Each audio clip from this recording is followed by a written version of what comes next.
I've been trying to break away from who I used to be.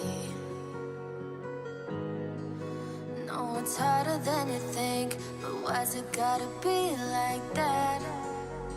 Why's it gotta be like that?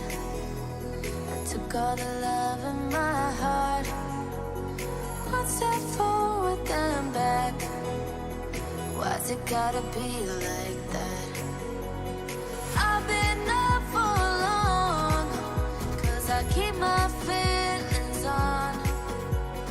Oh, my head ain't strong, 'cause I keep my feelings on. I've been trying to figure out what I need from me. Yeah, I'll scream it and I'll shout, but why's it gotta be like that?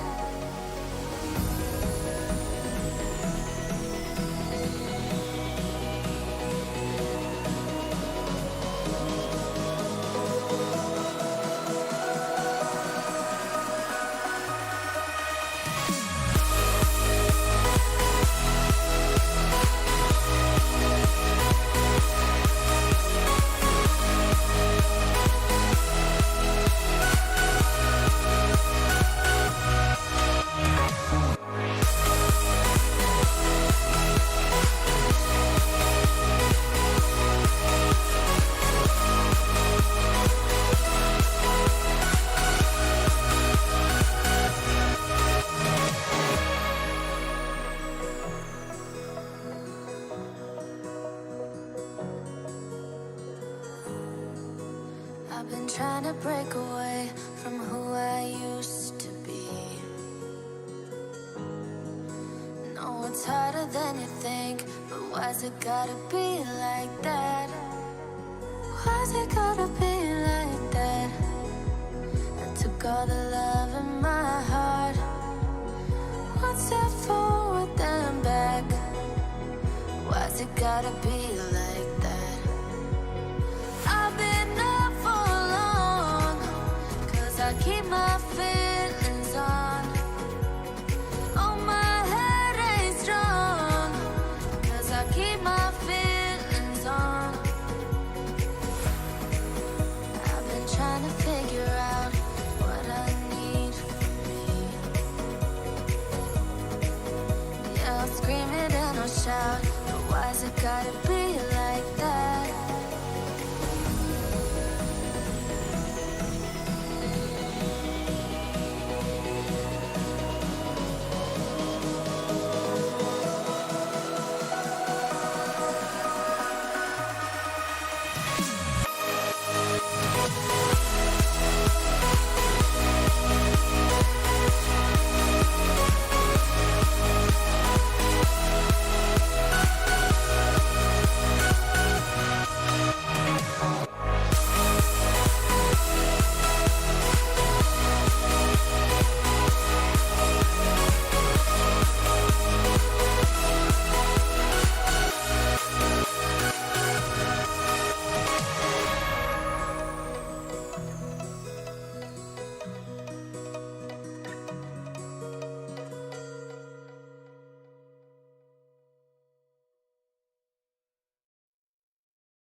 Don't keep me poor, but keep me free.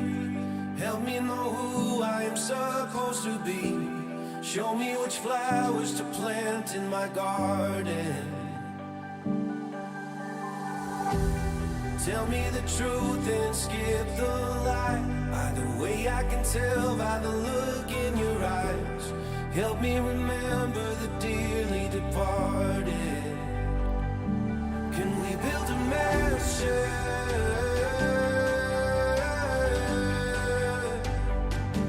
Can we build a mansion?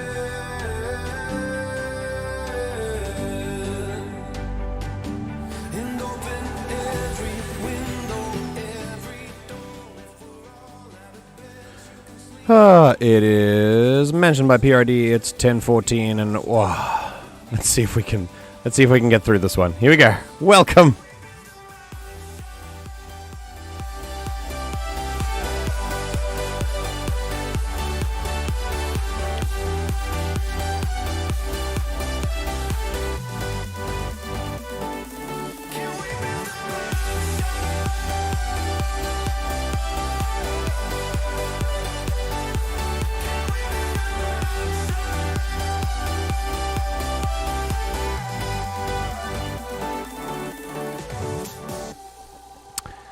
seems...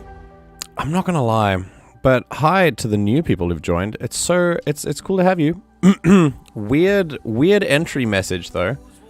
But I'm thinking if others of you are in here and you have like 2 brain cells to rub together, I feel is this a coincidence?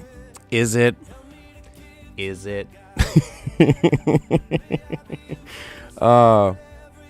Welcome everyone. You're already a minute behind? Oh no.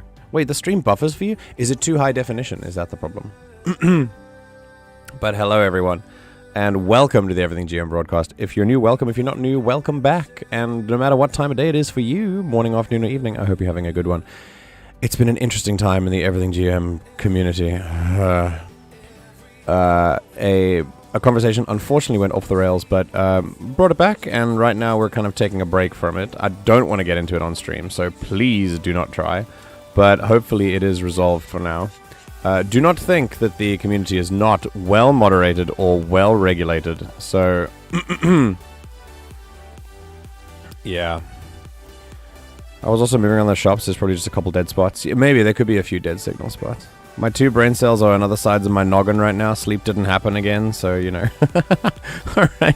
Well, again, It's Saturday, you know. Like it's just another day, huh? Well, I'm quite happy for I'm quite happy to finally be getting back to streams. It's been a while. We haven't done it in a good few days. Thursday was the last one. And let's flip over to some lo-fi. Hold on. There we go. Oh, it's Animal Crossing lo-fi. Very cool. Alright, well. If any of you are doing okay, do let me know. And tell me what's, tell me what's going on in your lives. How are you doing? Are you, what are you out of 10 today? I'm doing fine. I'm currently eating dinner, so today is going to turn into a mukbang. So hold on just a second, and I'll show you what I mean. Right, welcome to my dinner. We're here. Hang on, you know what I'm gonna do? I'm gonna have like I'm doing a solid 7 out of 10 at work, but I've been hanging out with a friend on and off all week. That's awesome. I'm gonna turn up my gain so that everyone can hear me a little bit better. This is fine, right? You can all, like the static's a bit loud, but you can all hear me properly, right? Like that should be fine. If I turn it up a little bit louder, maybe it'll be better. Either way, this is my dinner, and we are. You can't really see a lot of what it is, but it's like a soup. It's called kukbap, and it basically, the pap part means rice, and kuk just means maybe like soup. You know, I never actually found that out. Hang on. Psst. Hang on. Hang on. Hang on. What does the kuk in kukbap mean? It means like soup, right? Yeah. Oh, I was right. Hell yeah. Alright, so pap means rice and kuk means soup. So it's not entirely rice soup. Rice is the side for it. It's got like a bunch of cool like noodles and like meat and veggies in there. It's freaking delicious. And so I figured if I'm gonna do a mukbang of Korean food, I might as well. 오늘은 여러분한테 환영해주고 이제 국밥 먹방입니다. 자랑스럽지? 이제 한국 스트림 됩니다. 아싸. 자, 나 이거는 완전 맛있게 먹고 있으니까 일단 갑자기 한국말 하고 싶었어.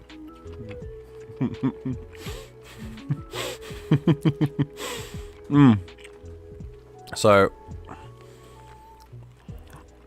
배불러 뒤지겠어. Ah, goodness. Doing a solid 7 out of 10. Oh, I've said that already. Taking into account the lack of voluntary unconsciousness, I'd probably say solid 6, coasting along solidly. Listen, you guys are doing pretty well. I'm quite impressed. Good job, guys. Name a dish you can't eat rice with it.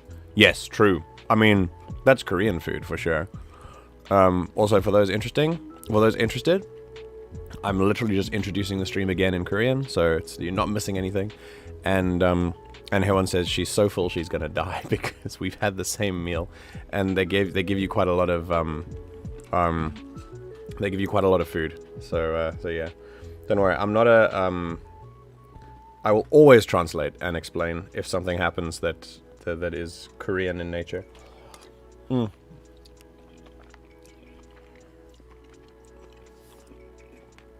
Linguistic clicks and inside jokes are not really my thing. I don't really like to exclude with language, so I only do them for fun. Haven't had breakfast yet. Hi, John. It's the weekend. Usually don't get on social during the weekend. In the garage running my CNC to make an arcade control deck. Yo, what? You're making an arcade control deck? That's so sick. Oh, we're at 1 p.m. Not a fan. Oh, I woke up at 1 p.m. as well. I actually rolled out of bed at like 4, but that's because yesterday, because we had no stream yesterday.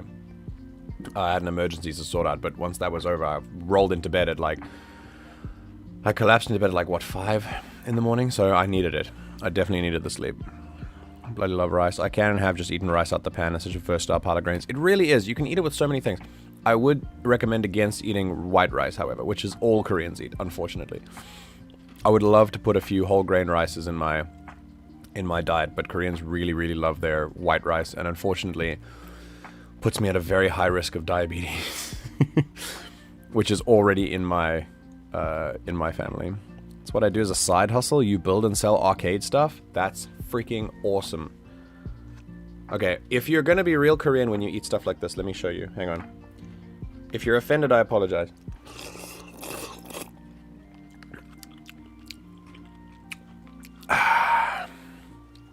That's it. If you ever go to a kukbap restaurant or a ramyeon restaurant, which is a Korean word for ramen noodles,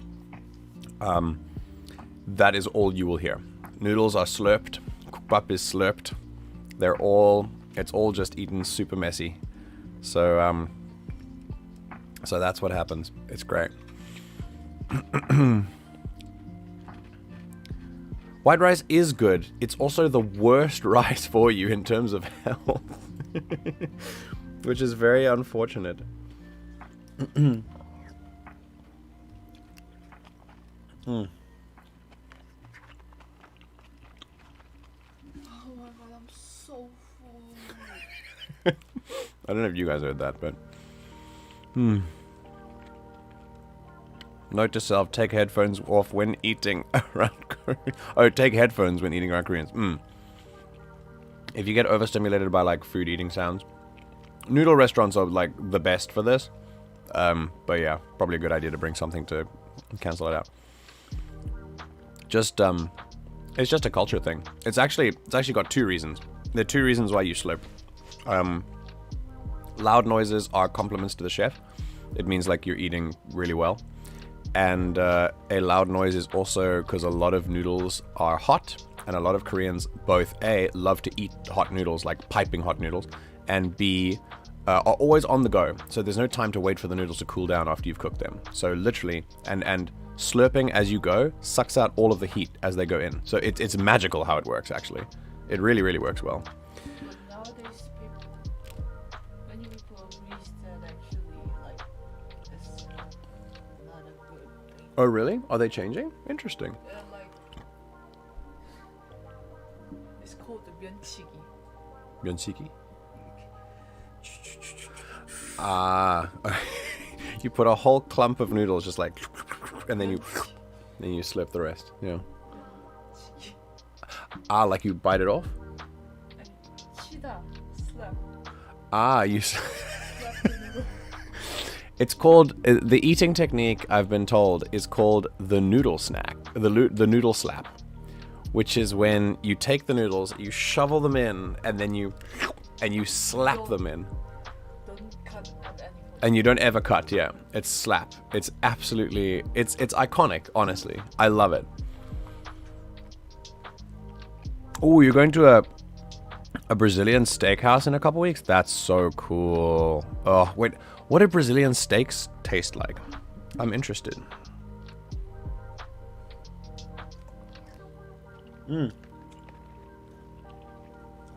shit. Sometimes sauce comes out. Doesn't the breakfast bar companies make breakfast bars that can actually sustain you rather than being a glorified snack because Koreans don't have time to eat? It was cup noodles. Yeah, we had this conversation, I think. Cup noodles. Food scientists got together in a big thing and said, our workers are too busy. Should we make them less busy? No! No! We definitely shouldn't. We should, we should just make the food that they only have time to eat a little bit more nutritious. It does mean that even the what you would imagine is shitty food like is actually good for you. So, yeah. So yeah.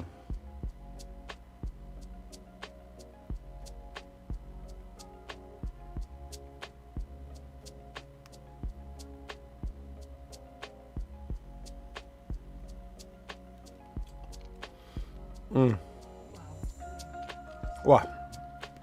So I'm doing okay. I started this morning. I started a bit of a 3 or 4 just because I was tired, and then it elevated, got to around a 6 or 7. Now it's a solid 7. There was a bit of a dip earlier because I don't enjoy confrontational conversations and having to moderate a server. Actually, I do, but it's more like it's not, you know what I mean, right? It's not like I enjoy it, but it also is pretty draining sometimes. So yeah, I enjoy my job is what I mean. Like, this is teacher voice came out for just a little bit, and we're fine. And I'm a solid 7, even 7.5 now, talking to you guys and being on stream. Oh, what's this? Am I gonna eat? Okay, hold on, hang on. 자, 이 부분에서 깍두기 먹겠습니다. Continuing the tradition of mukbang, this is... Oh shit, you knocked over my coke. I told you the reason why This is called 깍두기, which is a name for like a special kind of radish kimchi, but it's called 깍두기 because of the way that it's cut. It's cut into cubes.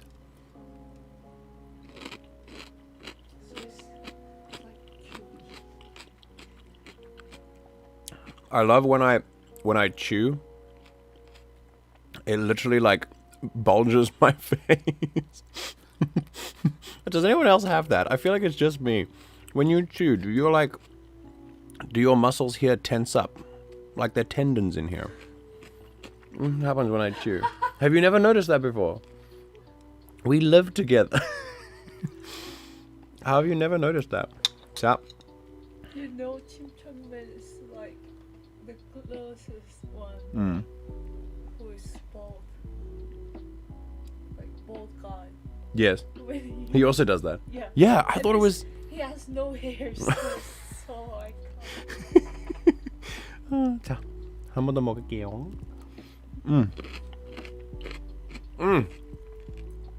It's the crunch. Oh, Alex, okay, we're not alone. Great. Wait a second, did I see a kill in here? Hold on. Hello? A kill.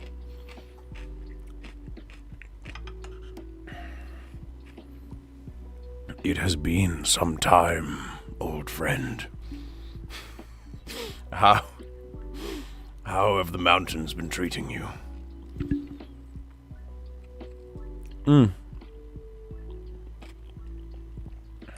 Imagine if the West did that. McDonald's packed with nutrients. Imagine if your McDonald's were actually nutritious. It would change the game. Now, McDonald's is losing the only thing that it had going for it, which is cheap. And it's not even cheap anymore. So, I don't know what it's got anymore, you know? I mean, I do enjoy the taste of that kind of stuff, but yeah. It's just a big meat fest. $60 a head to eat meat foods cut straight off the skewer. That's like turkey. Oh, so good. It's my niece's birthday since Grandma passed. She's totally bummed, so we're doing a special dinner for her. Oh, that's so nice. Hope you guys are all doing okay since the passing of your, like, the grandma in the family. I haven't forgotten. I once watched a Korean film about a disgraced chef trying to win a big chef competition. Wait. I wonder if that's a thing. I haven't seen it, but I wonder if that's a thing. Is it like a Korean drama, like a K-drama? What was it? Let's get that up to a 7.6. Well, I mean, with all of you in here, I'm climbing. I'm climbing. Yes, that's right. I rely on you for my mental health. Enjoy. I'm so glad you don't have class today, because that means you can do something even more productive than class. Be here and talk absolute shit with me. That is what we love. If you haven't seen it already, kukbap. It's like a broth soup kind of thing with rice, noodles, meat, and veggies. Oh, so good.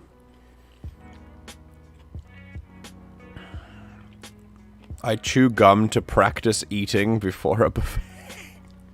Oh my god. That's absolutely incredible. Oh, you love radishes, Alfred? Very cool.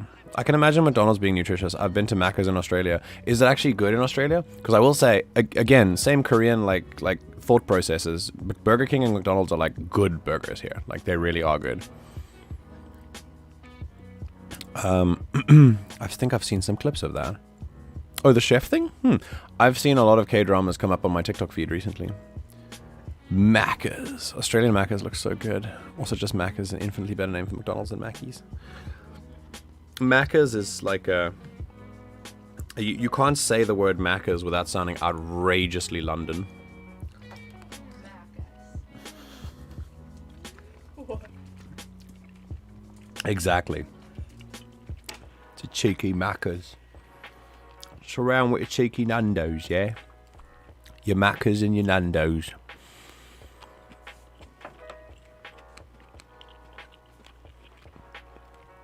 Oh my god. Somerton, what? That is the most K-drama thing. I don't remember the name of the movie, but it got very melodramatic when the hero had to sacrifice his favorite cow for some meat carving portion of the competition. No! It's a Korean movie. No idea. That's incredible. K-dramas get dramatic as hell, and Korean movies also get super dramatic. Like, I don't know who told Korean actors that when they cry, every time anyone cries, it is either accompanied by a screaming fest, like just everyone yelling at each other, or it's slow motion and you have to cry your guts out. Like, it must be gut crying every time. No exceptions. There's no like pretty crying. No, I'm telling you, there's like single tear roll down cheek crying. That's one. And the vast majority is like ugly, gut-wrenching, horrific crying. Like the stuff that you've been holding on to for months kind of crying, you know? I don't gorge at a buffet because I only eat like a TV dinner size portion, so I gotta warm up, you know? No, I mean, of course. When I go to buffet, I make sure that I eat my money's worth. So I pay like... I went to a sushi restaurant that was all you can eat from a sushi bar with my friend, and I put away over double the amount of the fee that you got for sushi. I made sure. You know, it's people who go to buffets and eat less than the price of the food, they walk so that I can run. I make sure that the scales are balanced, you know? I'm the buffet balancer. Forget everything GM. I am now BB, the buffet balancer. Or like, this meat is the best because the cow was loved so much. The melodrama crying scenes are the best. Doesn't matter the genre. Every Korean movie has them. Yeah, exactly. Macca's tastes like good quality restaurant burgers. I nearly threw up when I came back to the States and had McDicks. Mickey D's. Well, we've just talked about the McGriddle in a few streams ago. It was a pretty cool invention. Also in Australia, I believe. If you had to call a restaurant Mackey's, Mickey D's, or Macca's, the choice is obvious. Homer Simpson pulls up a chair to the buffet. My last helping of a buffet is always too big for me. Like, I can never correctly estimate the last little bit. So, we will be doing stuff today. I just want to finish this. And you guys are too talkative, so I can't focus. It's your fault that I can't finish my dinner. Wow, you haven't had any Coke. I have like one spoonful every 10 minutes. Because these people are so chatty. Coke. What? You haven't had. Oh, I haven't had my Coke yet. Yeah. That's a great idea. Mm. So you're gonna be like, They are putting such a generous amount of meat in here. I'm so impressed. Got any of that McGrady? I got what you need, fam.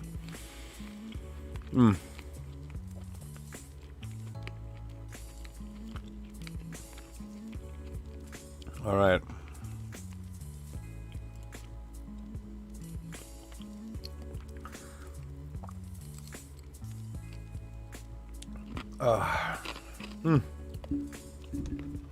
Very cool.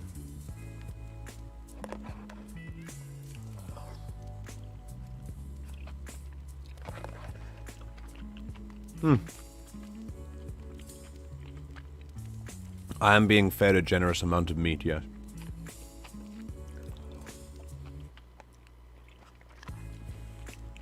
Nice pause on the lo-fi there. As an American, I call it McDonald's, but I have a pet peeve of shorthanding names of things. I have to say, I only do it when I'm being very ironic. Okay, you know what I'm going to do? We're going to watch a video while I do this, so it's not just looking at my screen. So, give me a second. I'm going to pull up a fun one for us all to look at.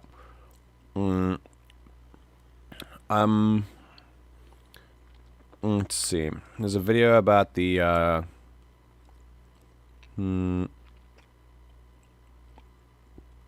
there's a video about the submarine. There's one about, let's see. We're gonna watch something about the submarine today. Okay, so I'm actually interested. You know what? I don't know if I'm gonna get. I don't know if I'm gonna get taken down by watching someone else's video. But if it's like a commentary thing, it has to be just a commentary thing, you know. I wanted to put a video up, but now I'm thinking if I'm just eating with the video up, that feels like a copyright infringement, you know, because I'm not using it transformatively, so it wouldn't fall under fair use. All right, scratch that. I obey copyright laws. McDonald's don't deserve my respect.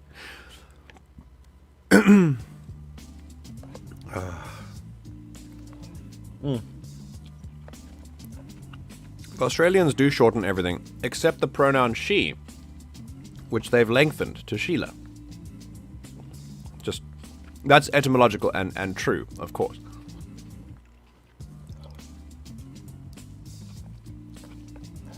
That's where Sheila comes from. Didn't you know?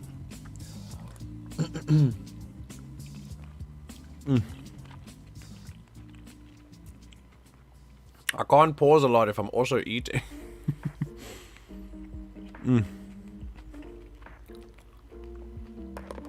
Rip Sheila.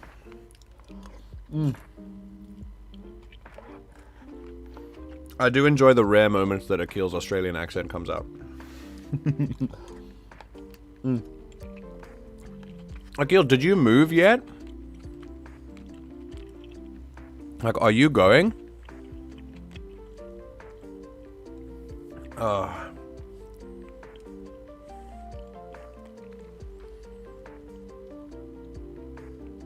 I know Sheila's not used as a pronoun. That's the point of the joke.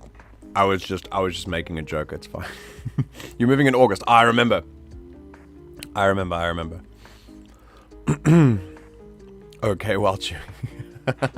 Oh, I was gonna say okay while chewing as if like give a tiny little bit of context or whatever, but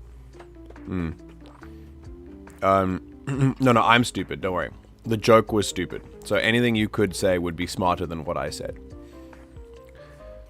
Australia don't exist. I mean, based to me, to be honest. Akil, were you even there? Didn't you just, like, go in a boat and sail around that area of the ocean for a little while before coming back? Does Boom Baps. Hello. Welcome to the stream.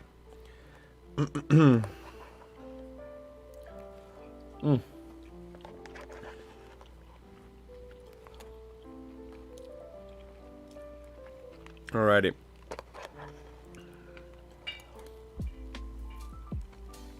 I am actually almost finished. In a restaurant, you would tip the bowl. This is plastic. This might not go well, but we'll try. Let's see. I'll save your ears. Hold on a sec.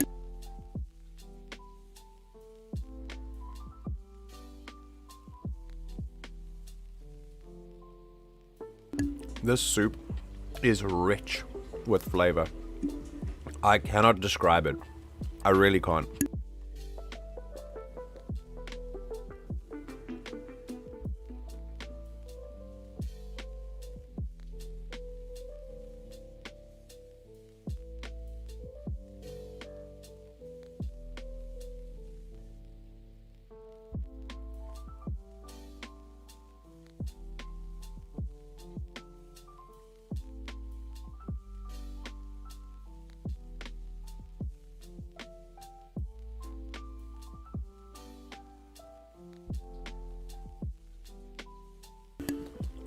Good soup. Literally good soup. Oh no, you spent 2 years in a coma? Shit. Are the people nice in Australia? I've heard they are quite nice.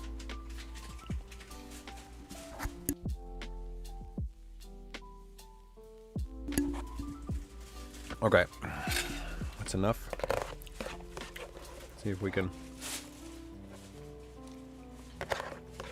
pile this in my face hole.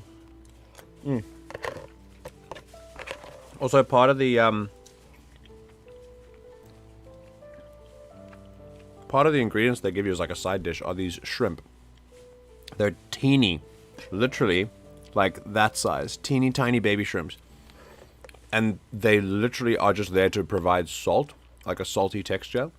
Because there's such little meat, it's all just salt. It tastes like seawater. In a good way, actually. But I can't have more than like 3 little mini ones before they just end up burning me. God, that's really good. I might have changed my mind on whether or not I can actually finish this. I'll try. Yeah, you know, it's a lot of food, right? They do give us good portion sizes. Hold on. Alright, time to finish the next one. Okay, let's see. Well, this one's gonna have a little bit of spice. The sauce is slightly redder.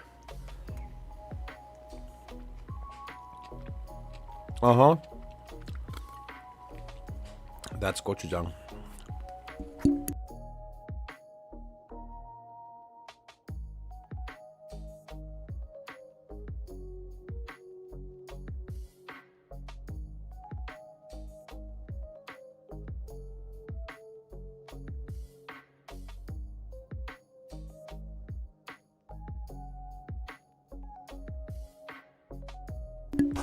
And with that, my dear viewers, we are finished.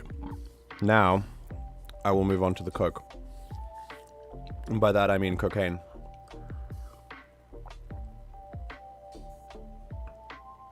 And then we will finally get going with a dose of what on earth we're going to do on stream today. And also, I would like the first poll that I'm doing today. So, here's what we're going to do. We're going to do two polls today. We're gonna play some slightly more upbeat music, and I would like to know your opinions. So here we go. Whoa. Excuse me. Solifuga in my shoe? Wait, what is a solifuga? Solifuga? Oh my god, what? Excuse me? That's horrifying.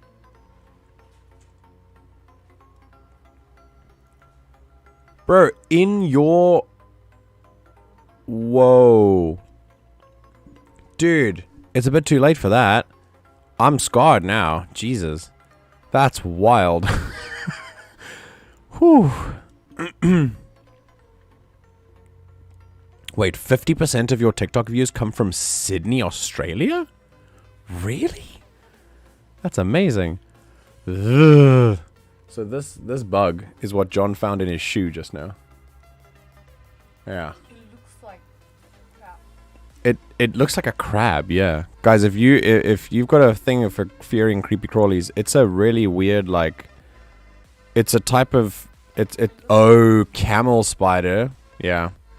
Solifuge. Camel spiders, wind scorpions, sun spiders, or solifuges. Jeez. That's fascinating, actually. Yeah. Those things chew pencil erasers up? Wait, they call it a scorpion spider? God, when one just isn't enough, you know? Oh, goodness. Okay, so what I'm going to do, the first poll, I'm going to show you something first, and then we're going to talk about it. So, it was my birthday on Tuesday. And for present, I got money from my parents to spend. It's enough for me to get something, but now I'm wondering if it's actually worth getting this particular purchase, or if I would be better off spending my money on other things. Let me explain. I'm a big fan of board games. I'm not like a mega fan like some people are, but I love playing board games. And one particular game that I was incredibly interested in was a game that I experienced as a demo in at Star Wars Celebration called Star Wars Shatterpoint. Let me explain. Let me show you what it is quickly. I've showed it in a stream before, but I want to go back and sort of explain. Well, I want to sort of show you what it looks like. So let's go to screen sharing. Hopefully the stream will not die, but we'll see. Okay, so this is Star Wars Shatterpoint.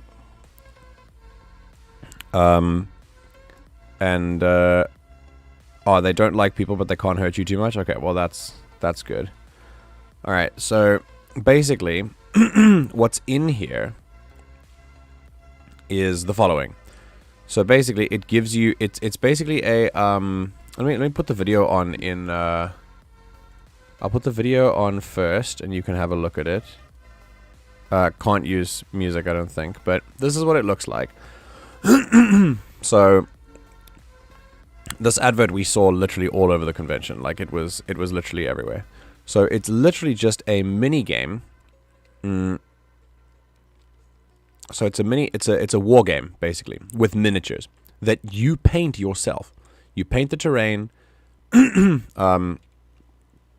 You paint the characters, you paint everything. And they have their own cards with abilities, and it's little battles that last, I think, like an hour and a half is the max that a big game can last. It's only 2 players, and it's a group of people versus each other. You get hero cards, you get troop cards, hero units, you get troop units, and they all move tactically forward. It's basically skirmish battles. It's not big battlefields, it's just small groups in a skirmish. And I've wanted this since it was announced that it was coming out. It's now come out, and it's been released, and I can get it. I will tell you first, if I get this, the base game comes with Anakin, Ahsoka, Maul, Asajj, Bo-Katan, Rex, Pre Vizsla, and a tactical command droid. And then droids and clones as like troop units.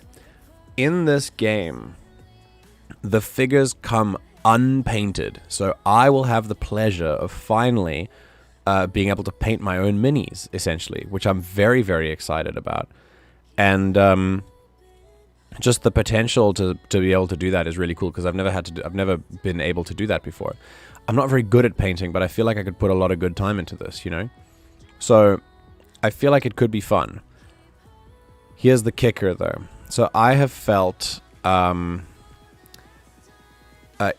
of all, if I buy this, they don't come with paints, so I'm going to have to go buy paints as well. So I've got to keep that into account. I don't mind. The money isn't really an issue. It's just what I'm spending the money on, and I'll explain.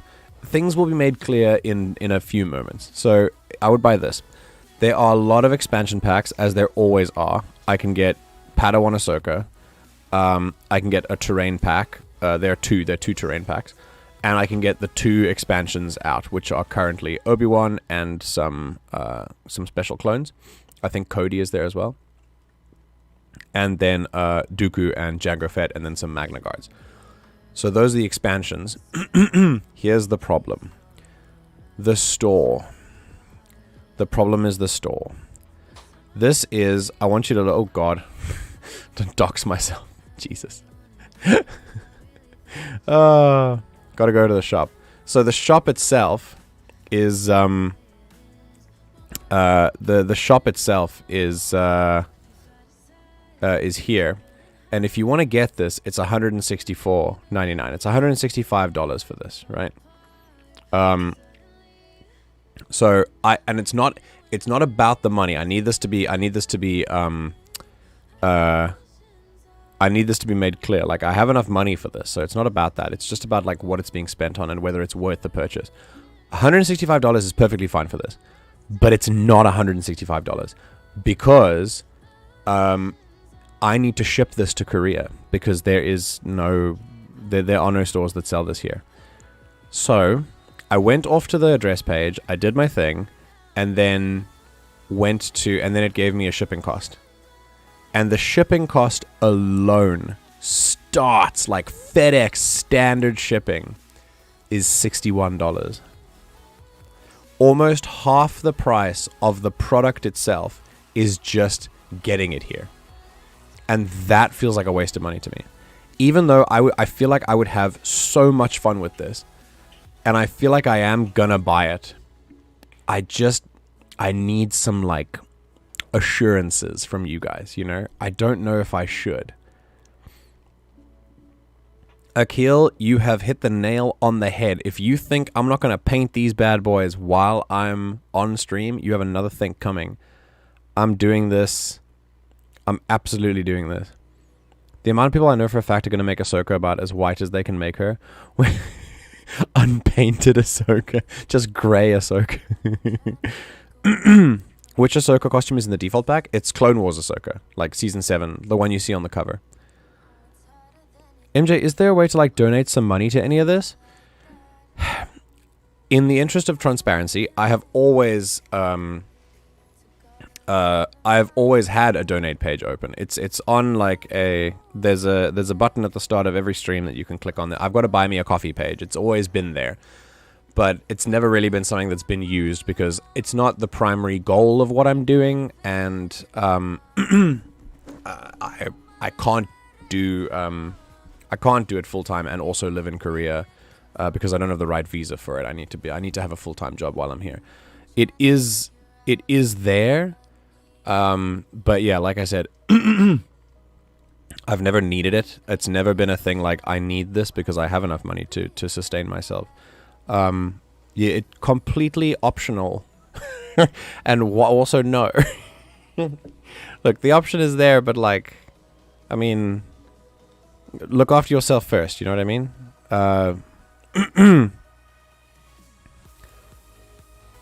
Yeah, is this a $220 game? Does it feel like a $220 game? I feel like... I don't know. I've never bought a game this expensive before. I've never paid this much for a game before.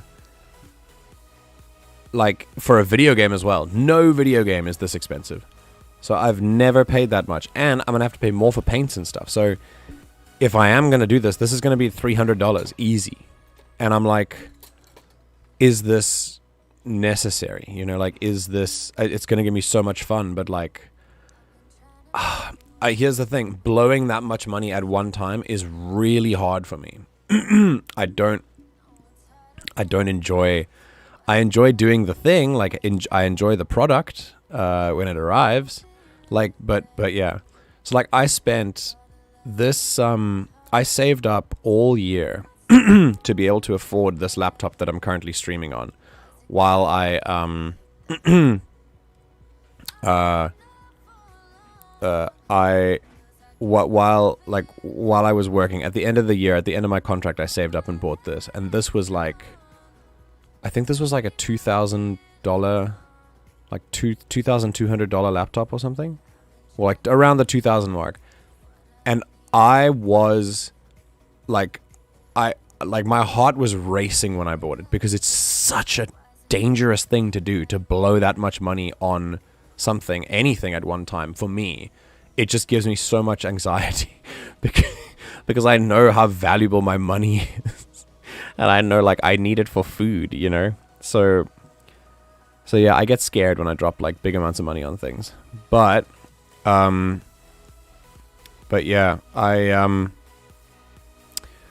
like, so again, this would be one of those purchases, you know.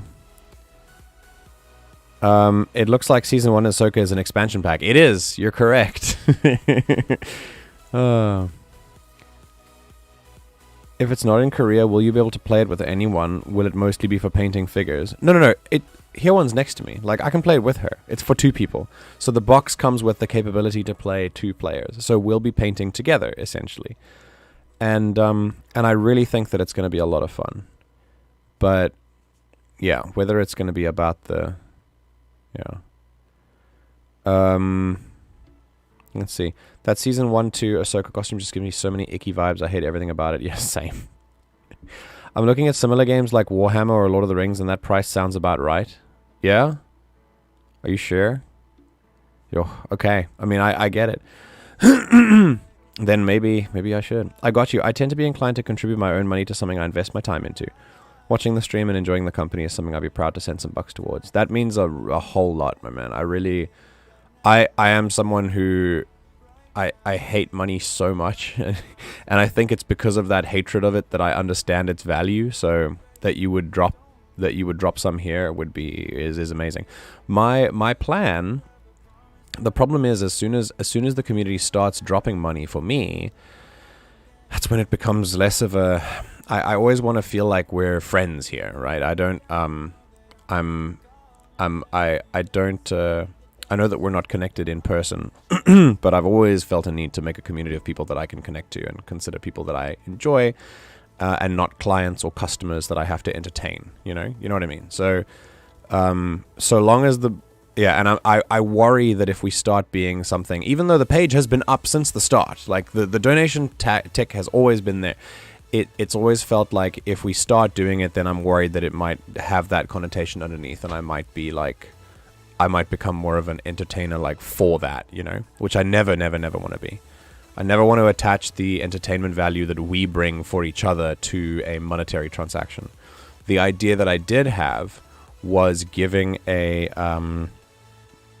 was creating a fund.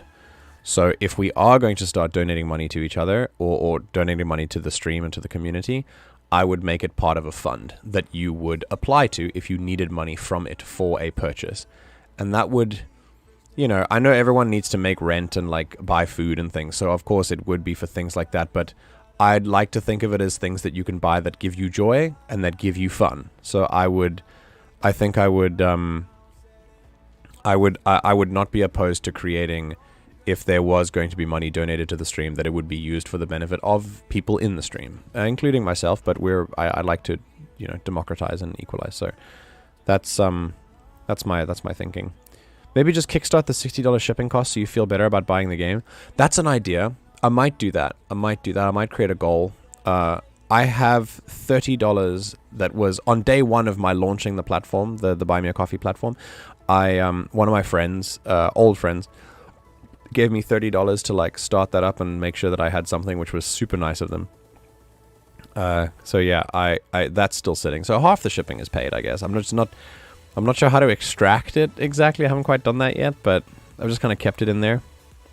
I put so much overtime money right now, I can spare a little bit. No. God, stop. Why are you guys... Oh my god. Yes.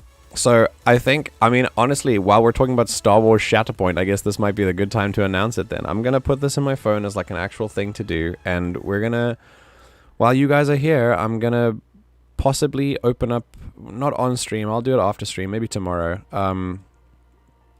but I'm going to call it the Stream Fund. The Stream Fund. And you can use money that we, if anyone has any money that they'd like to put into the upkeep of the stream, or the kind of betterment and enjoyment of the community, then you can. I would love to create some kind of fund that people can access when there's something that there's fun that they want to buy, and it will benefit them or people around them, and they would like to buy it. Then I would love for that to be used. The communism GM. Until money eventually loses all value and we go back to bartering and and trading in value, things that we give to society, rather than ways we can exploit it, then I'm gonna do what I can with the system that we have,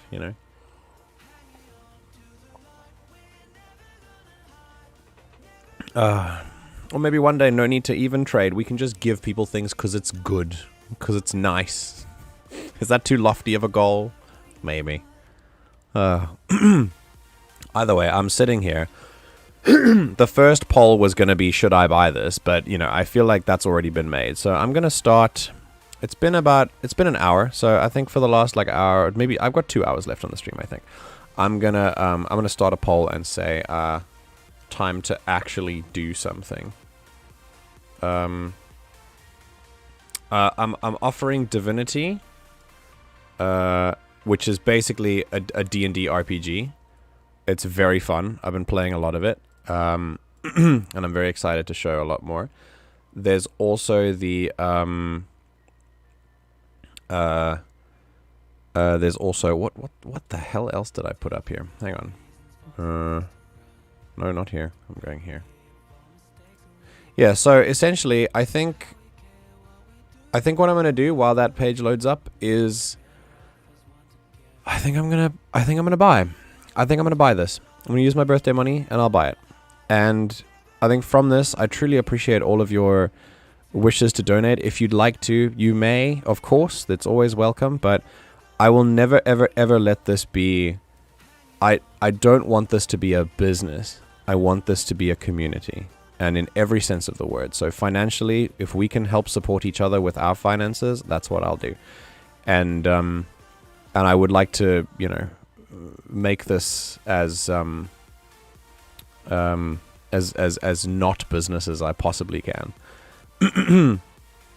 So yeah, if there is a donation fund, and what I'm going to do is I will change how it looks on the Buy Me a Coffee, and instead I'm going to revamp it, and I'll let you guys know. John, I will let you know what the best way to donate will be. It will be through the Buy Me a Coffee page, but I'm going to revamp it, and then once everything has been updated, I will let you know how to do it, and you can do it there. But I also think here, if you go straight here, there's a little link down there that I don't know if you can click on, but you can try. I'll give you another few seconds, and I'll go back to my streaming.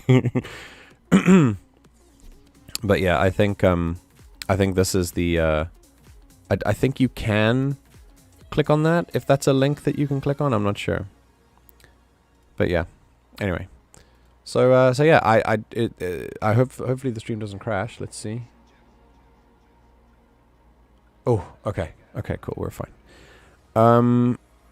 There's currently a universal basic income trial going on in the UK. Of course, there are people stating that UBI does the complete opposite of everything it does. This trial is basically redundant because the sample size is only 30 people, which isn't nearly enough to distinguish a distinct benefit on a person's day-to-day life. There have been countless studies, peer-reviewed, that have come out and said that a universal basic income does not do what many people will try to say that it does and create laziness. It absolutely does not. When people are given enough, they start to focus on the things that really matter to them and do things out of positivity rather than out of fear of death.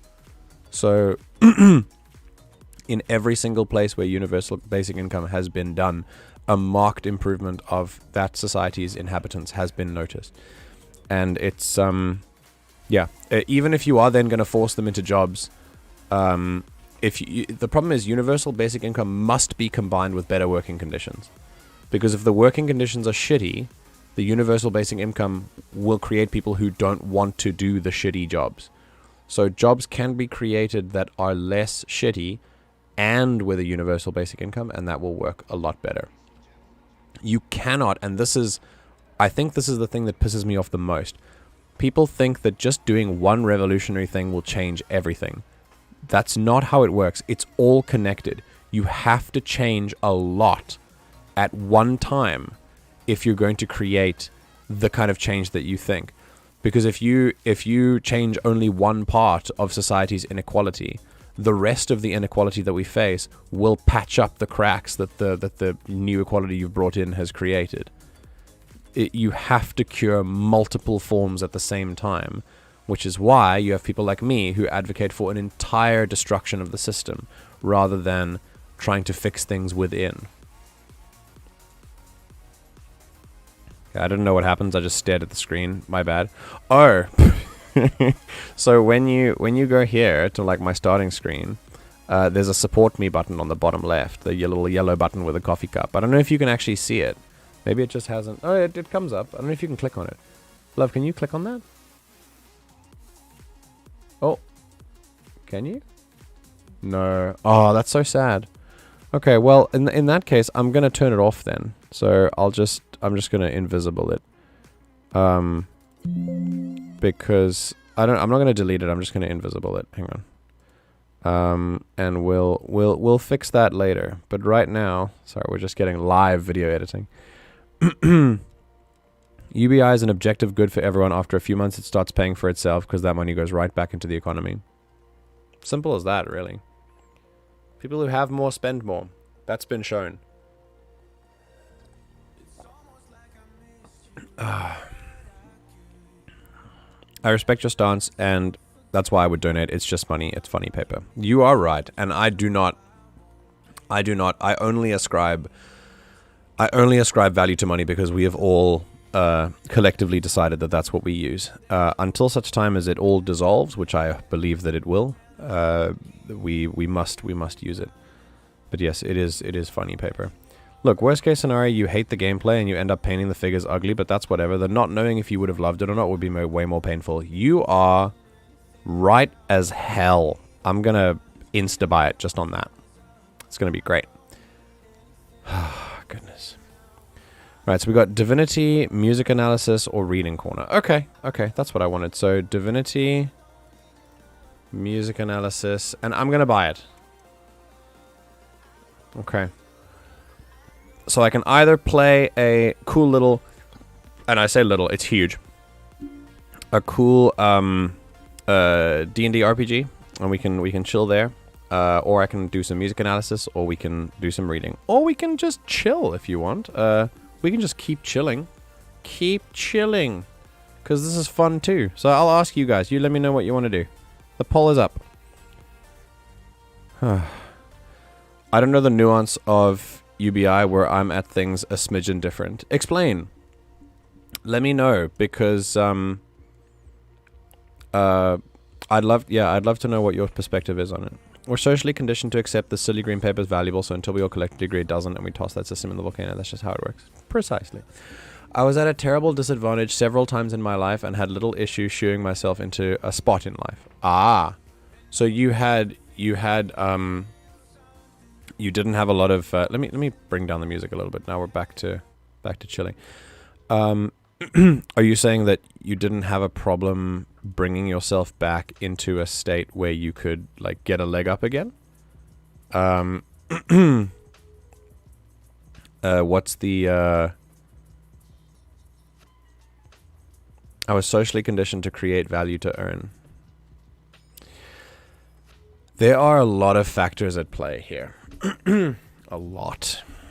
And if we're gonna talk about this, then we've got to talk about all of them, because they are all connected. So I want to make sure that I understand your position before we do get into a conversation about it. But I would love to know, like, what you mean. So you don't have to talk about your terrible disadvantages if you don't want to. But just to make sure, are you telling me that you personally found relatively little problem with getting back on your feet?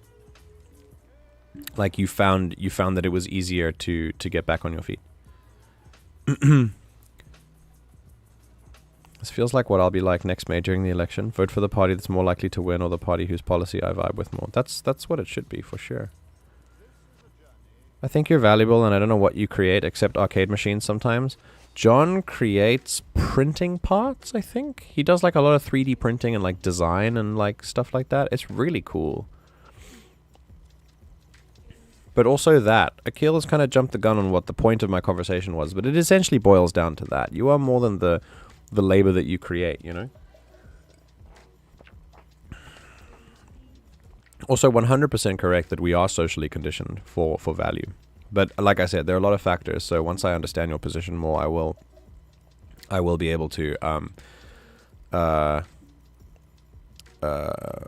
I will be able to have more of a conversation about it.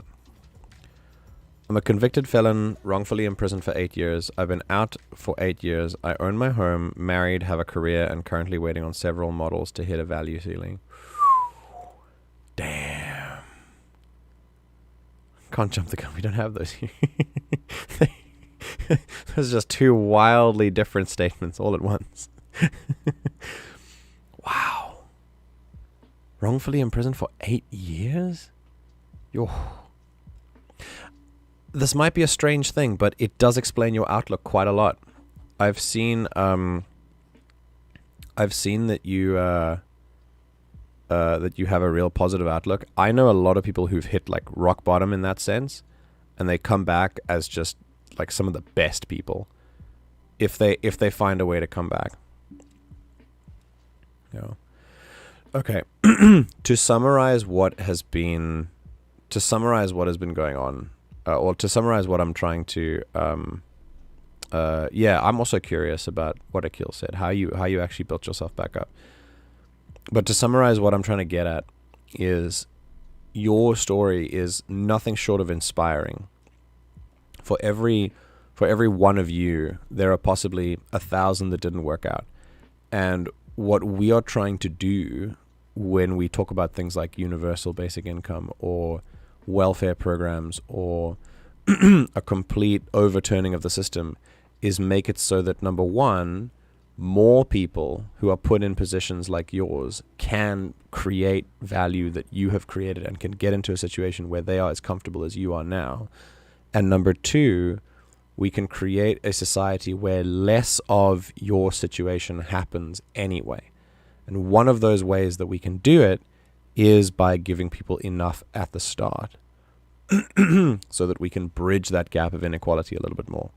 That is where we're coming from. It is nothing but a position of compassion, so that people who worked so like as doggedly hard as you did to get where you are in 8 years can have more of a chance to get to that point, but also more systemically to avoid the amount of people that are put into the position that you were put in the first place.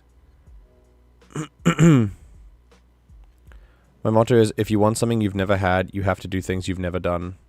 Wow. That's pretty cool. Yeah, I vibe with that. My situation happened because I lied to the detective to spare someone else. That's wild. So you took a fall? That's crazy, man. And you gave up 8 years for it. Crazy. I like to say I would have done the same thing, but who knows, man? Who knows?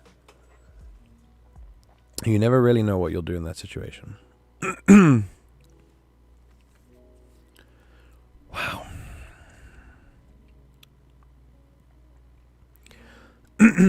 I don't think, yeah. I think that's a level of... I think that's a level of courage that I don't know if I I don't know if I've ever... Yeah, I don't think I've seen a lot. Yeah. Prepared for 8 years, read a lot. Yeah. How was prison for you then? 8 years in prison. Some people come out of it better, but a lot of people come out of it a whole lot worse. Explains why I'm so green with socials. That does make sense as well. Wow. My motto is the opposite of John's. If you always do that you've always done, you always get what you've always got. Same idea, opposite side. That's true, actually. Yeah. If you keep doing the same things, you'll keep getting the same results. And whether you want to be that way is up to you.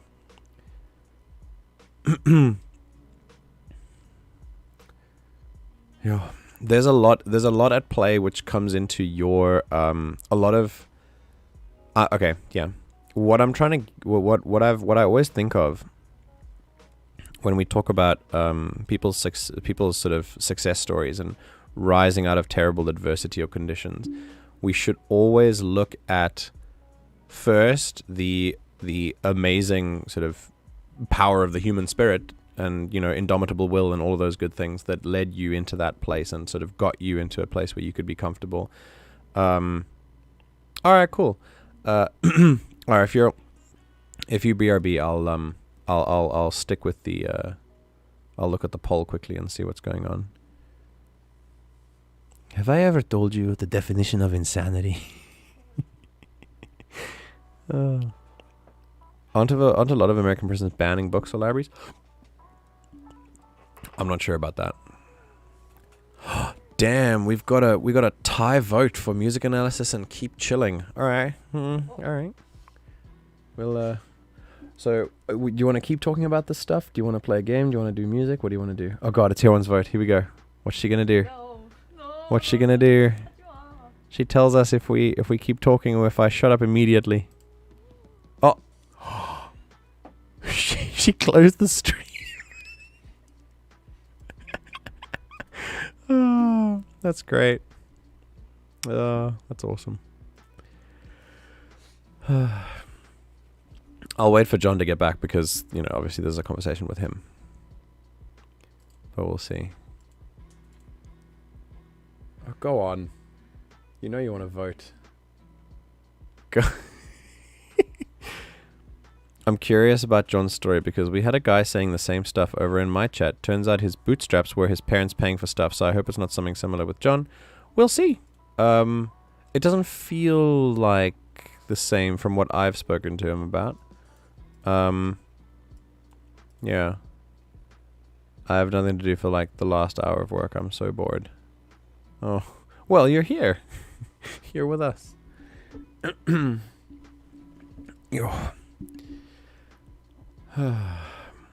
know what I am thinking of doing for music analysis? What I think I'm going to do, there's something that recently came up.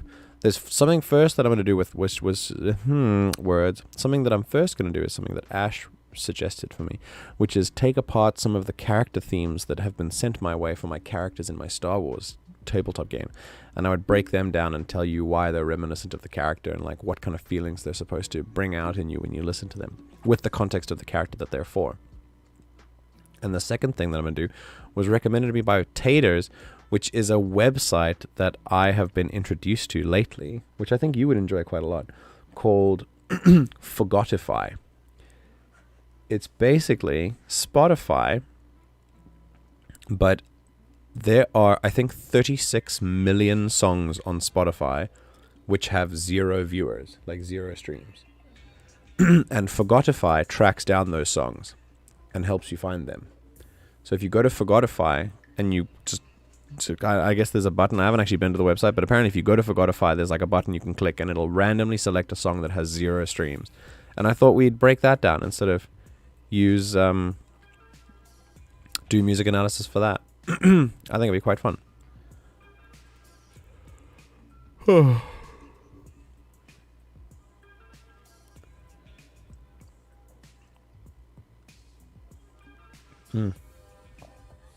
Alrighty. Oh, come on, it's all down to you. Please, just click something. Wait. democracy has spoken. I'm sorry for your I'm sorry for the music people. Or for the one divinity person as well. Don't worry, it'll it'll come back to us. This can be just a chill stream then. It's all good. We can just chat. I don't mind chatting while John is answering tree trimmers. I am going to you know what? We're gonna just do the best of both worlds. I'm gonna go to Forgotify right now. We'll end the thing. Let's see. Boink. Democracy manifest. I'm gonna... did you hear about what happened to the I-95 highway in Pennsylvania? No. Let's find out. Lower the gates. We're gonna find out exactly what happened on the highway. I-95 highway, Pennsylvania. Don't know if I'm spelling that correctly. Oh, I did. Just accidentally spelt correctly. Hope the stream is still fine. Yeah, we're still fine. I think we need voter ID. The voter fraud going on here is off the charts.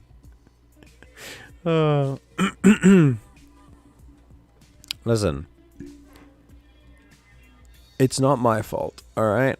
I'm an independent voting registration organization. I'm not responsible for any of this. Okay. Give me a second while I handle this. I need to increase the... Yeah, we're gonna do that. And we're gonna bring this here. There you go. Very cool. We'll just have it like this and have it in the back. Okay, so Interstate 95, I-95 update, I guess, from pa.gov. What happened to it?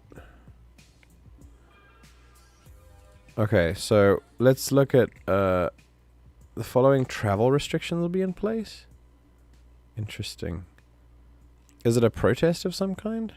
So this is June 18, June 20. Okay, let's go back all the way. Okay. The incident. The city of Philadelphia has a blog page with updates in regards to the incident. What? There were bridge closures?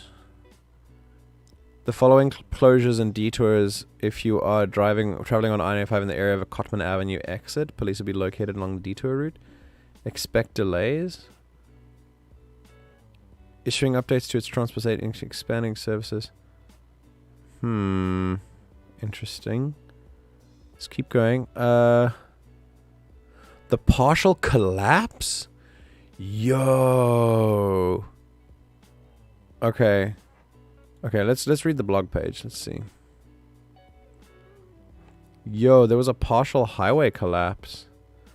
On the morning of June 11, 2023, a vehicle fire under I-95 near the Cotman Avenue exit in northeast Philadelphia caused a portion of the highway to collapse. Preliminary reports indicate a tanker truck was involved in the fire. Pennsylvania State Police closed I-95 both directions around the area. Philadelphia Fire Department placed the fire under control at 7:30 a.m. Multiple city stations responding to address impacts in the area. Wow. That's wild.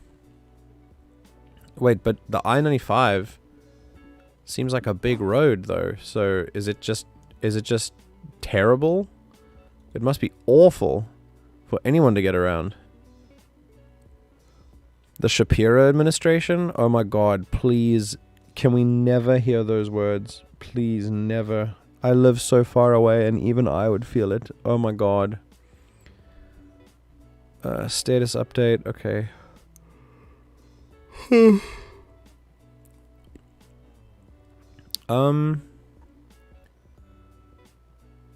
Complete on Thursday, well ahead of schedule. 24/7 live feed. Okay. Demolition has been completed. Now you're filling the damaged area. Crews began work on building the interim roadway.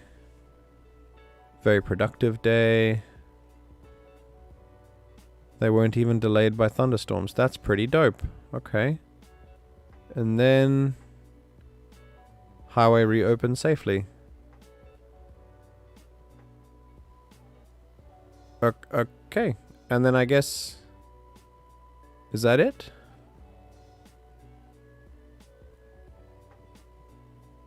Yeah. Is it open again or? Okay, so it's like slowly being. Yeah, but it's so far being like updated and stuff. Okay. Let's see. Turgle voted, didn't he?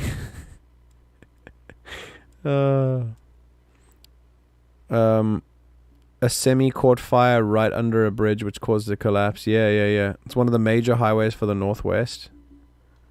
Yeah.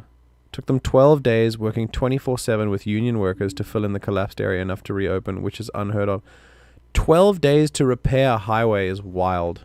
That's actually very impressive. It's a good Shapiro, I swear. There are so few of them, Alfred. You have to understand. Oh.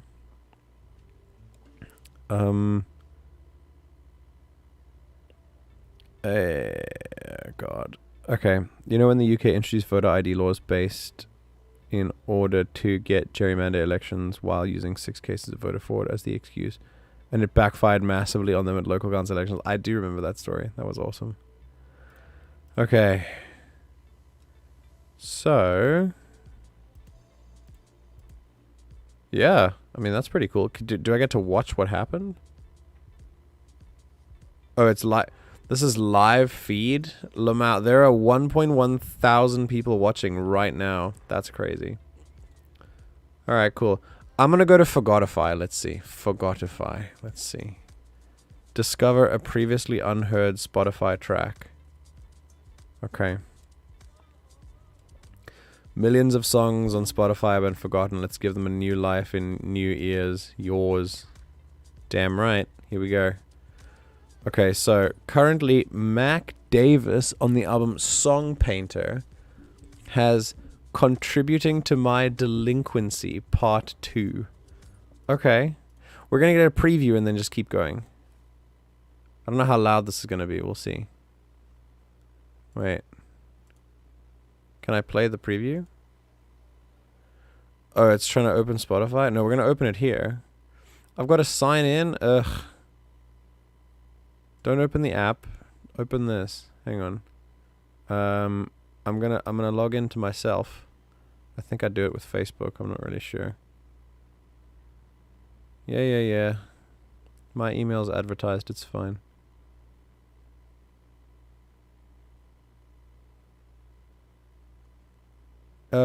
Yes, I guess. Is this the same as me? Yeah, it's all me. Hell yeah. This is my Spotify. Yay. Okay, so. Yeah, contributing to my... Wait, I can't play it? Well, that's why it's got no views. I can't play it. I've got to listen to this web browser. That would be great. Can I play it now? Is that... Damn it. Alright, well, let's go find another one. Next. Don't Be Afraid, the radio edit by Mattia Credidio. God. I hate Spotify previews. They're always at max volume. Jeez. Ugh. Okay, hold on. Gonna open it on Spotify. Okay, here we go. Let's can we play it? God, it's so loud. Turn it down, bro. Here we go. Oh, it's streaming on my app and on the thing. Okay. Don't Be Afraid. So this is an entire, like, this is a song that has 0 streams. So this is it. And it's by Mattia Credidio, but the thing is, Mi Amor, which is his top one, has 167,000 streams. So there are songs that have no streams. That's so interesting. This is interesting. I hope I don't get taken down by this, but it's pretty sick. It was in fact never played on the radio, yeah. Okay. I don't know if copyright's been like put in on this. If the stream gets taken down, please let me know. Dun, dun, dun, dun, dun, dun, dun, dun, dun, dun, dun, dun, dun, dun. Dun, dun, dun, dun, dun, dun, dun, dun, dun, dun, dun, dun, dun, dun, dun. Yeah. Pretty sick. I'm just gonna make that there. It's fine. Dun, dun, dun, dun, dun. Okay, I'm starting to see why it hasn't been streamed. Let's go to the next one. Disco Samba, a medley by Los Mayos. Oh, is your phone good? Sorry. It just vibrated constantly for like 2 seconds. Oh, she hit a Candy Crush chain. That's the... I think I'm scared to know the answer to this question, but what level are you on? 3, 4, 2, 3. Johewan, there are 4 digits in that, in what you just said to me. 4. Say it again. 3,423. 3,423 levels on Candy Crush, people. I'm not longer addict. You're no longer an addict? You're going slowly now? Okay. Yeah. Okay. You remember the time? I remember, Well, yes. I only do. I do. That's how we got here. Alright, so this is Disco Samba Medley by Los Mayos. Here we go. Ritmo de la Noche. We're gonna do it. Here we go.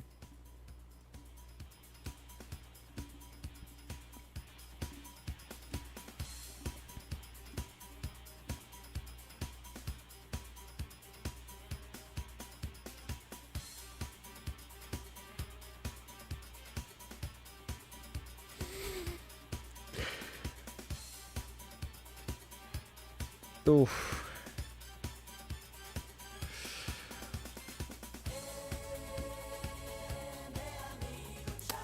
Okay, this it got better. It got real good. Listen. They really said let him cook.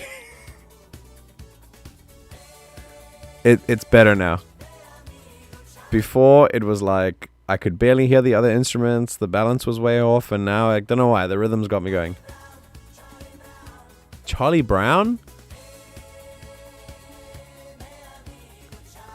Me amigo Charlie Brown. Very cool. Okay, I like this. This is awesome. Okay. All right, we're going to do some... oh, John's back. All right, hold on. Enough. No more Forgotify. We're gonna come back here. All right, John, let's have a chat. I was slated to be aborted at birth. Cool. Flying start. But my grandma stepped in and didn't allow it. Even though my mom was unconsensually sexualized by her dad. Okay, trigger warning, by the way. Content warning for anyone who's like... okay, so, yeah, content warning for anyone who is sort of easily triggered by this kind of stuff. If you are, feel free to come back later. But we did start this conversation, and I'd like to finish it. Okay. My mom was unconsensually sexualized by my bio dad, and my mom got pregnant with me. So instead of aborting me, my grandma had my mom marry her son so he could get citizenship. He's now my dad, and while my last name is Ortiz, I was born to validate a matrimony. Whew. Damn, dude. That's the last time mentioning trigger stuff. Sorry, folks. No, it's okay. It's okay. Don't worry about it. Like, it's totally cool. I just thought I'd give it as a courtesy thing first before we get into it. But I'm personally completely fine with it. And we do this sort of stuff here, so don't feel bad. And also thank you for sharing. That stuff is hard. So yeah. But feel free to... Okay, so essentially, right. So what this gives... yeah. A lot of the stuff gives a lot of good context to how we behave and how we sort of see the world around us, how we treat things around us in life, which lead to periods of difficulty later on.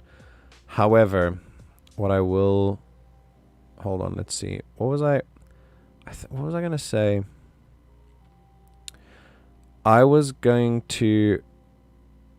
yeah, I was interested in like how you rose from your adversity. Like obviously when you were born, obviously there's a lot of adversity with your family situation, and that puts more context into why your grandma raised you. But the question I want to know is the same that Akil asked earlier. Like what got you back on your feet? You said you read a lot, but when you got out, how did you then elevate yourself to where you are now in that comfortable position?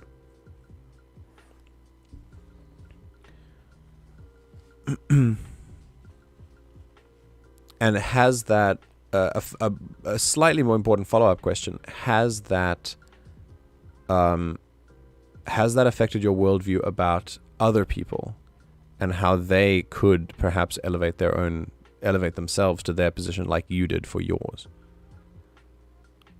Because that also ties in with what we're talking about.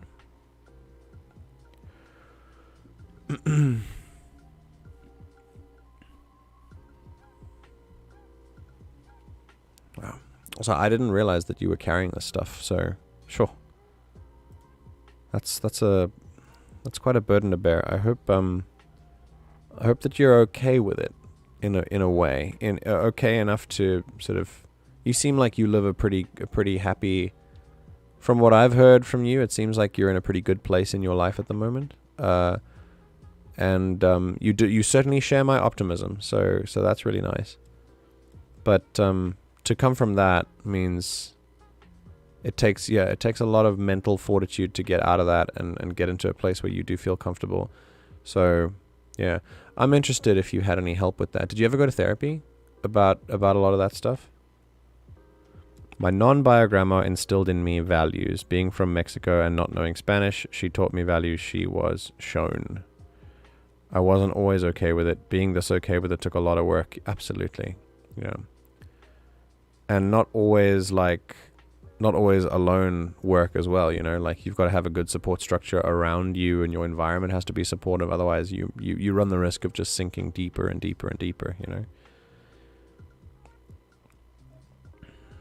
You've mentioned you're married. I imagine finding a partner around whom you can be comfortable and they can be that support system for you was a big help as well.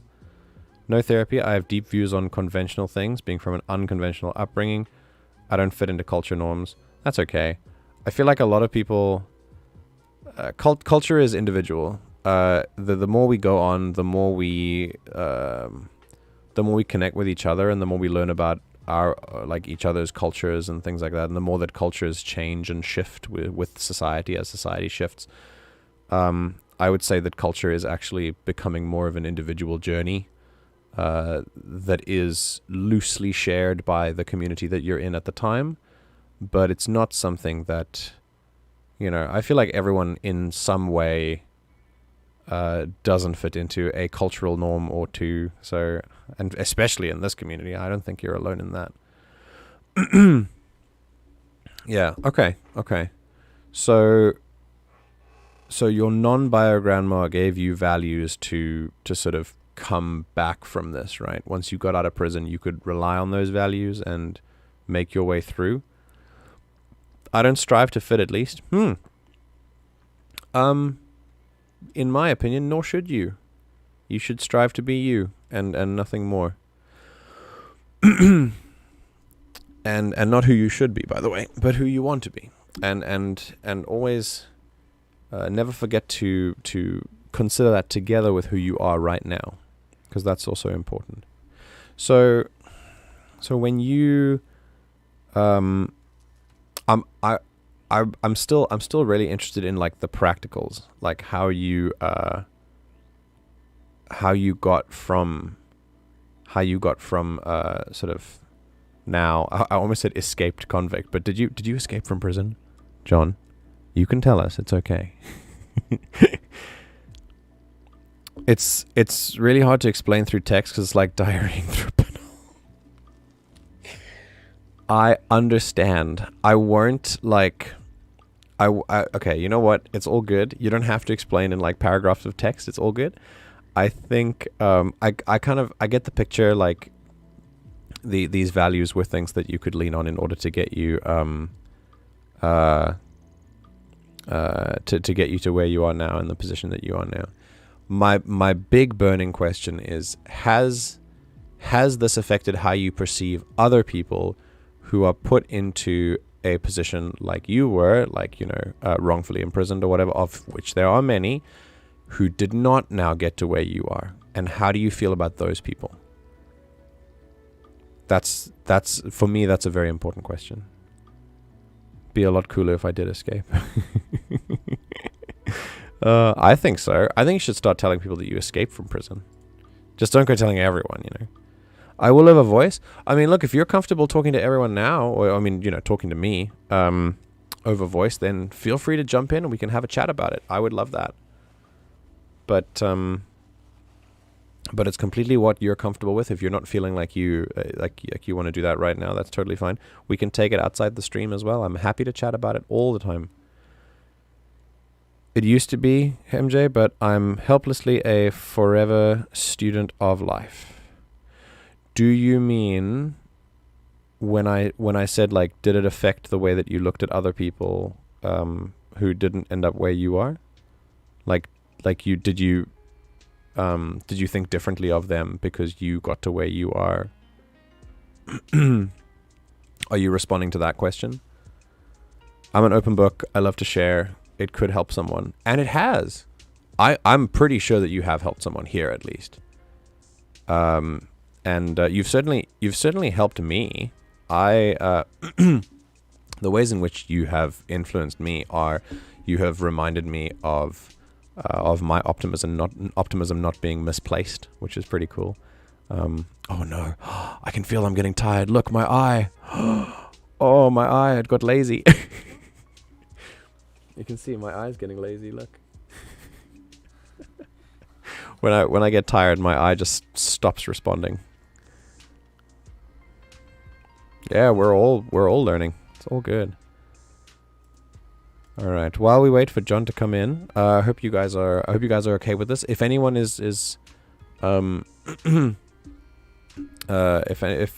anyone is uncomfortable with the subject matter, please do say so.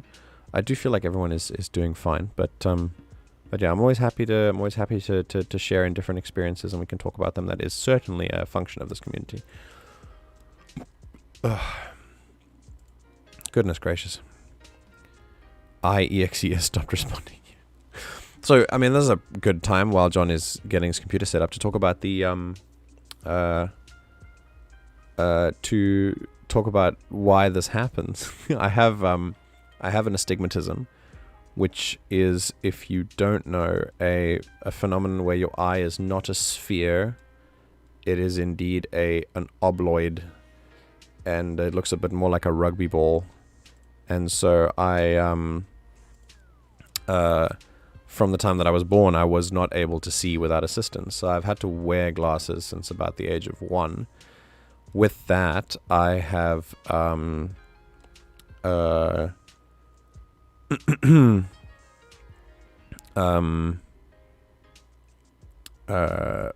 with the glasses, they've kind of changed over time, obviously, to this, but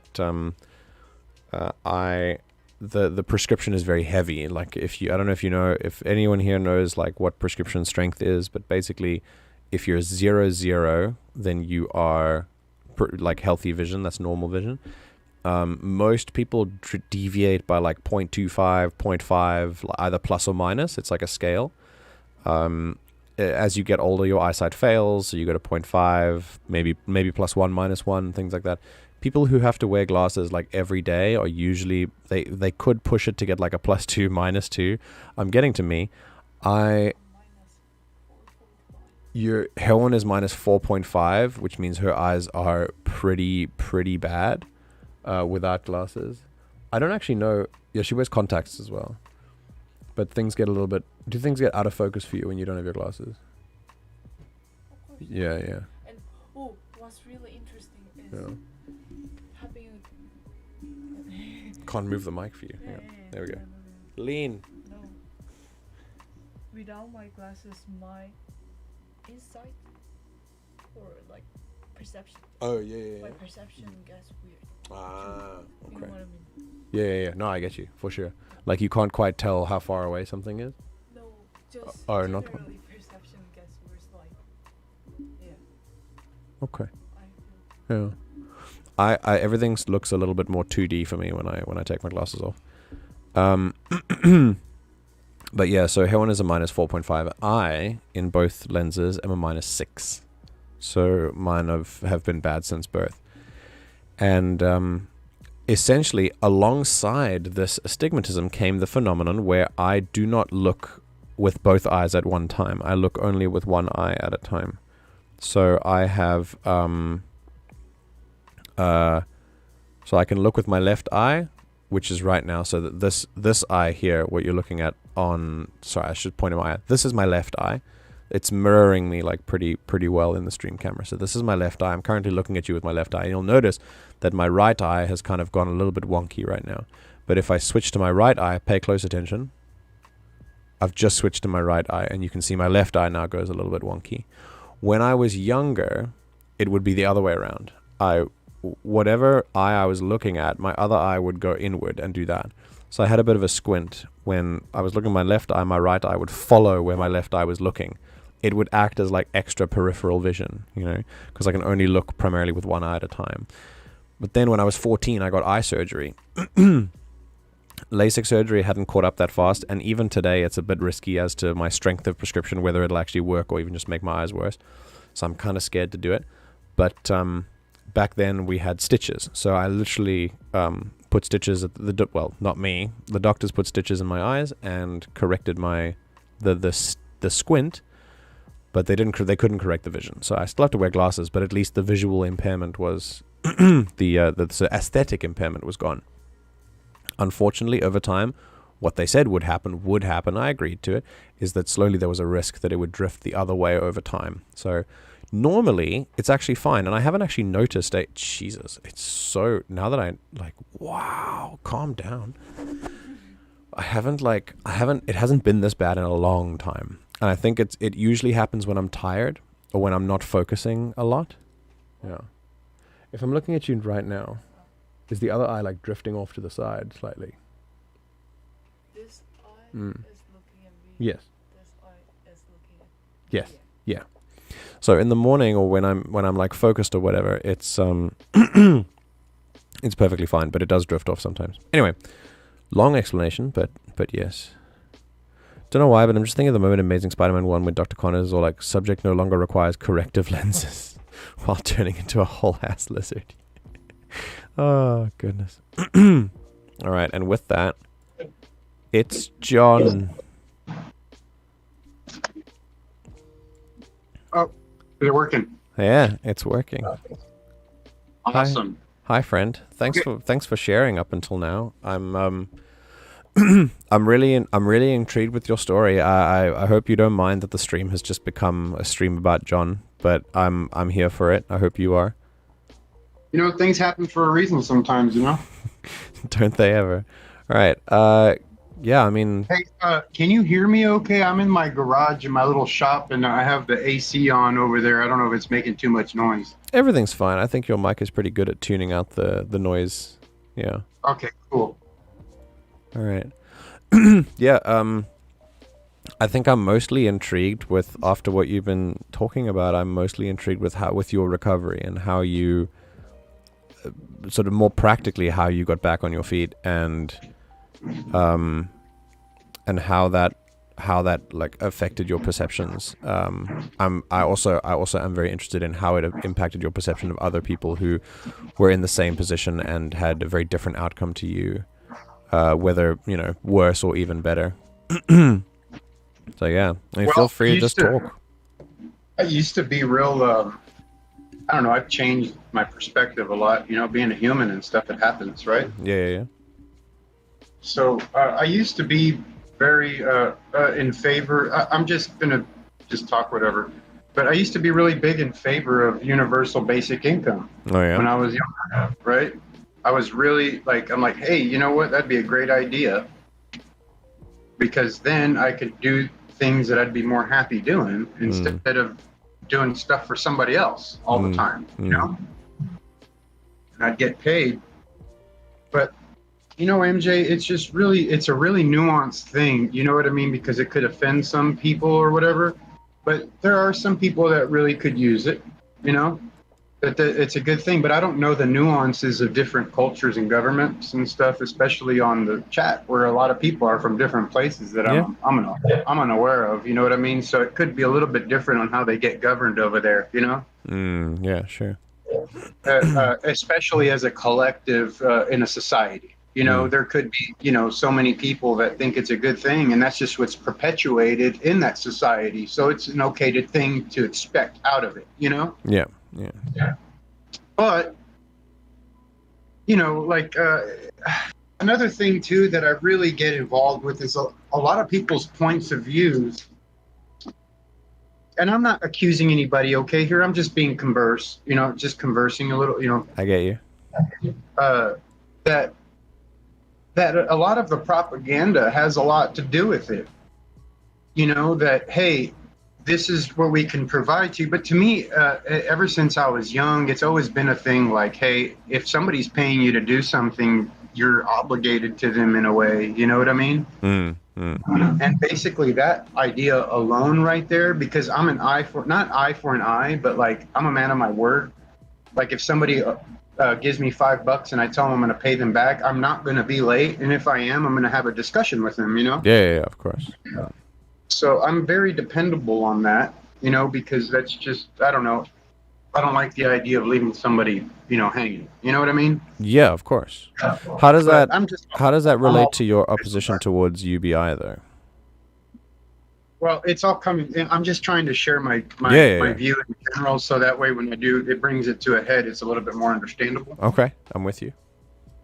But let me explain by example. How's that? Because it's hard for me to convey it in a way because I haven't had to.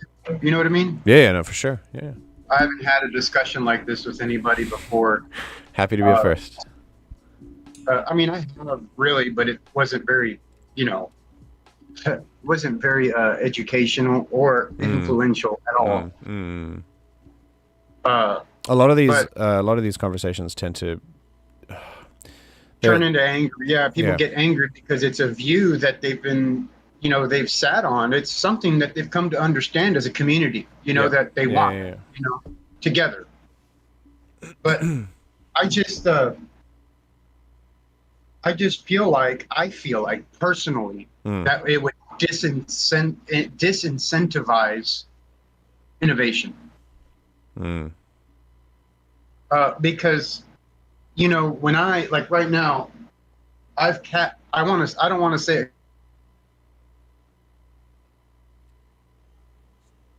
You good? Oh no, we had a DC. Just when things were getting good. John, I can't hear you anymore.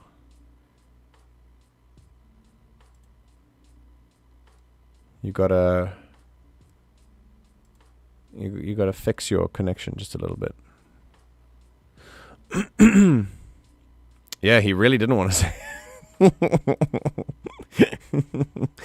No, John, no. Come back. I need to... You disappeared. No. I hope he's not still talking and we've like missed the big point. Damn it. it's such a critical plot point as well. It's like, you know what, I'm just say it. Oh, sorry. There we go. Let me offer something. I don't know. Are you good?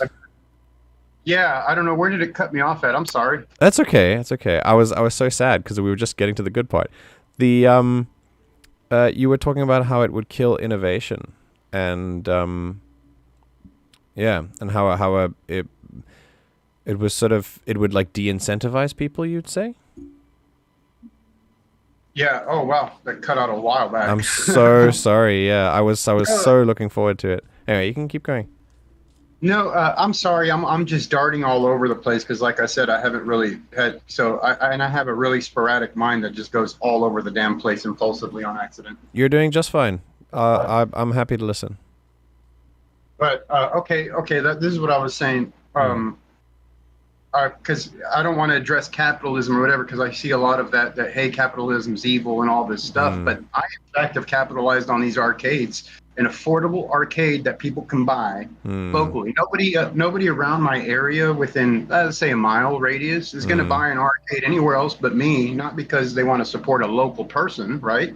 Yeah. But because it's an affordable solution that's smaller, right? What was the problem? The problem was people didn't want to buy arcades, number one, because they were really expensive. Number two, they were just too bulky to put around. So I solved the problem by making smaller, more affordable ones that people could buy. And I've capitalized on that on a personal level, right? Now, whether or not that's evil, I don't know. But I'm not an evil person. I'm not doing it to be evil. I'm doing it to get a bite. You know what I mean? Yeah. No, for sure. So I haven't stopped doing that. No, I'm sorry. Go ahead. No. Do you have a workforce? Do you have people who work for you? No, I'm the only one. Then you're really not much of a capitalist, to be honest. The fact that you're capitalizing on something does not make you a capitalist in the economic sense. The economic structure of capitalism is the exploitation of a working class. If you are self-made and you own your own business and you do everything yourself, you are simply, making money for yourself to eat food. That's you are not inherently exploiting anyone else. You are creating the work. You are part of, basically.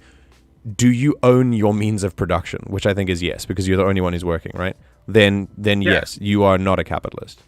A distinct factor of capitalism is that the workers produce the profit, and then the owner receives the profit. That is that's the main difference. So yeah, I wouldn't feel too bad. I think you're doing great. I mean, but I'm not against having a workforce or anything like that. It's just not something I'm prepared to do because I'm ignorant on that. You know what I mean? Yeah, for sure. Yeah, it's a bit intimidating. But I'm not beyond it. But then again, I'd have the correct compassion not to sit there and, treat them like mushrooms either. You know what I mean? There you go. But I guess that's a good perspective to see it on that. I never really. I mean, I know that's pretty much what it is, but maybe I see it a little bit different from here in America because of the way things run around here. It's just kind of a normal deal. You know what I mean? Yeah. But I guess I can kind of see why the universal basic income would be feasible. And something like that because people are essentially busting their ass for somebody, while they sit on a high horse. Yeah. And there is a little bit of if and that, if and when, because, this one person that is what the capitalists put down all this money to create this. Or anyway, I don't want to get into all that. That's crazy. Like that's not crazy, but it's a different conversation. It is, yeah. Yeah, I agree. Yeah. But anyway, this is my this is the reason why I don't really let's just say I don't pay attention to it. How about that? Okay. I don't pay attention to it because look, okay, let me give you an example here. My friend Carlos, right? We did time together, and he is kind of in the same boat as me in a way. Okay. He was a criminal, right? But he's not a bad guy. He just did something stupid, right? I don't believe criminals are inherently bad guys either, so you're all good. Right. So at my job now, my boss, we were looking for someone and all that. My boss trusts me. I have the keys to the place. I have account numbers, everything, right? So I have my boss bought me my own shop in the shop that I work at right now. That's how far I've come. Anyway, Carlos was looking for a job, and I got him a job where I work at. Okay. Was that a wise idea? Maybe, but it depends on how good of a judge of character you are. I'm not saying judging them but you have to judge so you could watch your own ass. You don't want to have nonsense around you. You know what I mean? Okay. Yeah. So anyway, he's cool. He still works there, by the way, to this day. So cool. We're good. Yeah. Sounds like it was a good risk on your part. Yeah, he got out 2 years before I did. Okay. We hadn't talked for about 6 years. We did 2 years together in the beginning of my, I like to call it my hotel stay, right? All right. So he got out 2 years before I did. And one of the things I notice about Carlos is that he loves social media, right? Mm. Uses it all the time. His neck is forming some kind of a weird hump from looking down at his phone all the time. Okay. All that good stuff, right? He's just in it all day. Mm. Carlos does not. He's not in the same spot I'm in. I expect to, not really, but we strive for the same things in a way. You understand? Yeah. So we had the same aspirations getting out. The only thing is that for some reason he just kind of steered away from it in a way. You know what I mean? Yeah. What made him do that, and what made me not do it? What is the difference between us, right? I don't know. Anyway, maybe we have different convictions. Maybe we have different work ethics. Who knows? But that's just something I noticed, right? So there's this other guy, Mike, same thing. He just got out. He's been at that company that I was at. He went in, came out within 4 years. He decided to go ahead and do all of his time, right? Because it was just 4 years. He didn't want to come out on parole. He didn't want nobody telling him what to do. Yeah. So he has a couple of stepkids, whatever. He came out. He shows up to work high on crack, freaking out, asking me what to do to stay clean. That was him? Yeah, did I tell you about? Yeah, I mentioned it, right. Yeah, I remember. Yeah, so he comes over and asks me all this stuff and everything, and I just told him basically exactly what I did when I got out, get to where I am. And he grabbed me by my shoulders, right? I didn't explain this, but he grabbed me by my shoulders and basically demanded that I help him get where I'm at. Yeah. Now, what am I supposed to do? How am I supposed to help this man if he can't even effing help himself? Right? So now he's putting this responsibility on me, and I don't really like having people around that make me feel that way. And I work really hard to keep people like that away from me. You know what I mean? Yeah. But I care about the guy, and I'd like to offer him some help, because I realized at that point, MJ, that I was no longer imprisoned in my own mind. I was at a position to help somebody, right? Yeah. And that's recently what I've been thinking. I'm getting off topic. I'm sorry. I know That's you guys okay. had some other. It's all about you now. Don't worry about it. And I really wanted to. I didn't want to help him out as much as I wanted to share with him what worked for me. Right? Yeah. I can't help him, but I can share with him what worked for me. Yeah. And that's all I can do. That's all I can do. I was telling him there's no magic. There's no secret. There's no secret money mule that I have funding me in the back. Yeah. I got out and I stayed with my non-bio dad that I mentioned, right? And MJ, it's very nuanced, because he grew up in a certain way, and I grew up in a certain way. You grew up in a certain way. Mike grew up in a certain way. Carlos grew up in a certain way. Were we all presented the same opportunity? I don't know, but I don't think opportunity just presents itself. I think it's created in a way, right? That's as far as I'm concerned. I've never had an opportunity given to me. I've had to seize them, When I first got out, I didn't have anything. I stayed with my dad. He's an alcoholic and pothead, right? Which is fine. That's, he does his work. He does his thing. He has his vices. Okay. He doesn't hurt nobody except himself. Well, it seemed like after 2 weeks, I was ready to bail, man. I'm like, I'm not going to stay in this apartment with you. I just got out. My legs are moving, man, but I'm just sitting here, Yeah. So I started figuring it out. I don't know I started tattooing.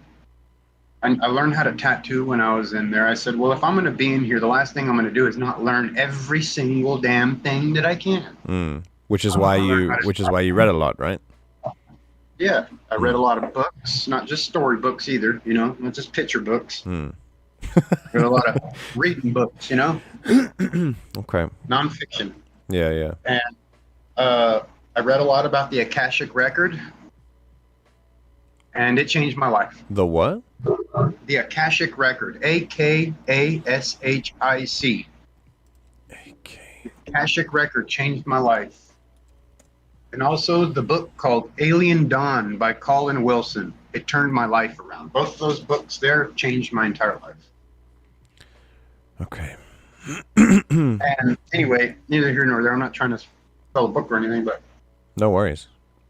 now that I'm talking about it, I'm thinking about it. And actually, you want to know what's funny? It was called the Akashic Record for Dummies, or the Complete Idiot's Guide to the Akashic Record. It's one of those. Okay. So anyway, I heeded a lot of that stuff that they were talking about in there, even though I can't remember a whole lot of it. I remember the gist of it, but I Okay. remember the values that I attained when I was reading the content. Yeah.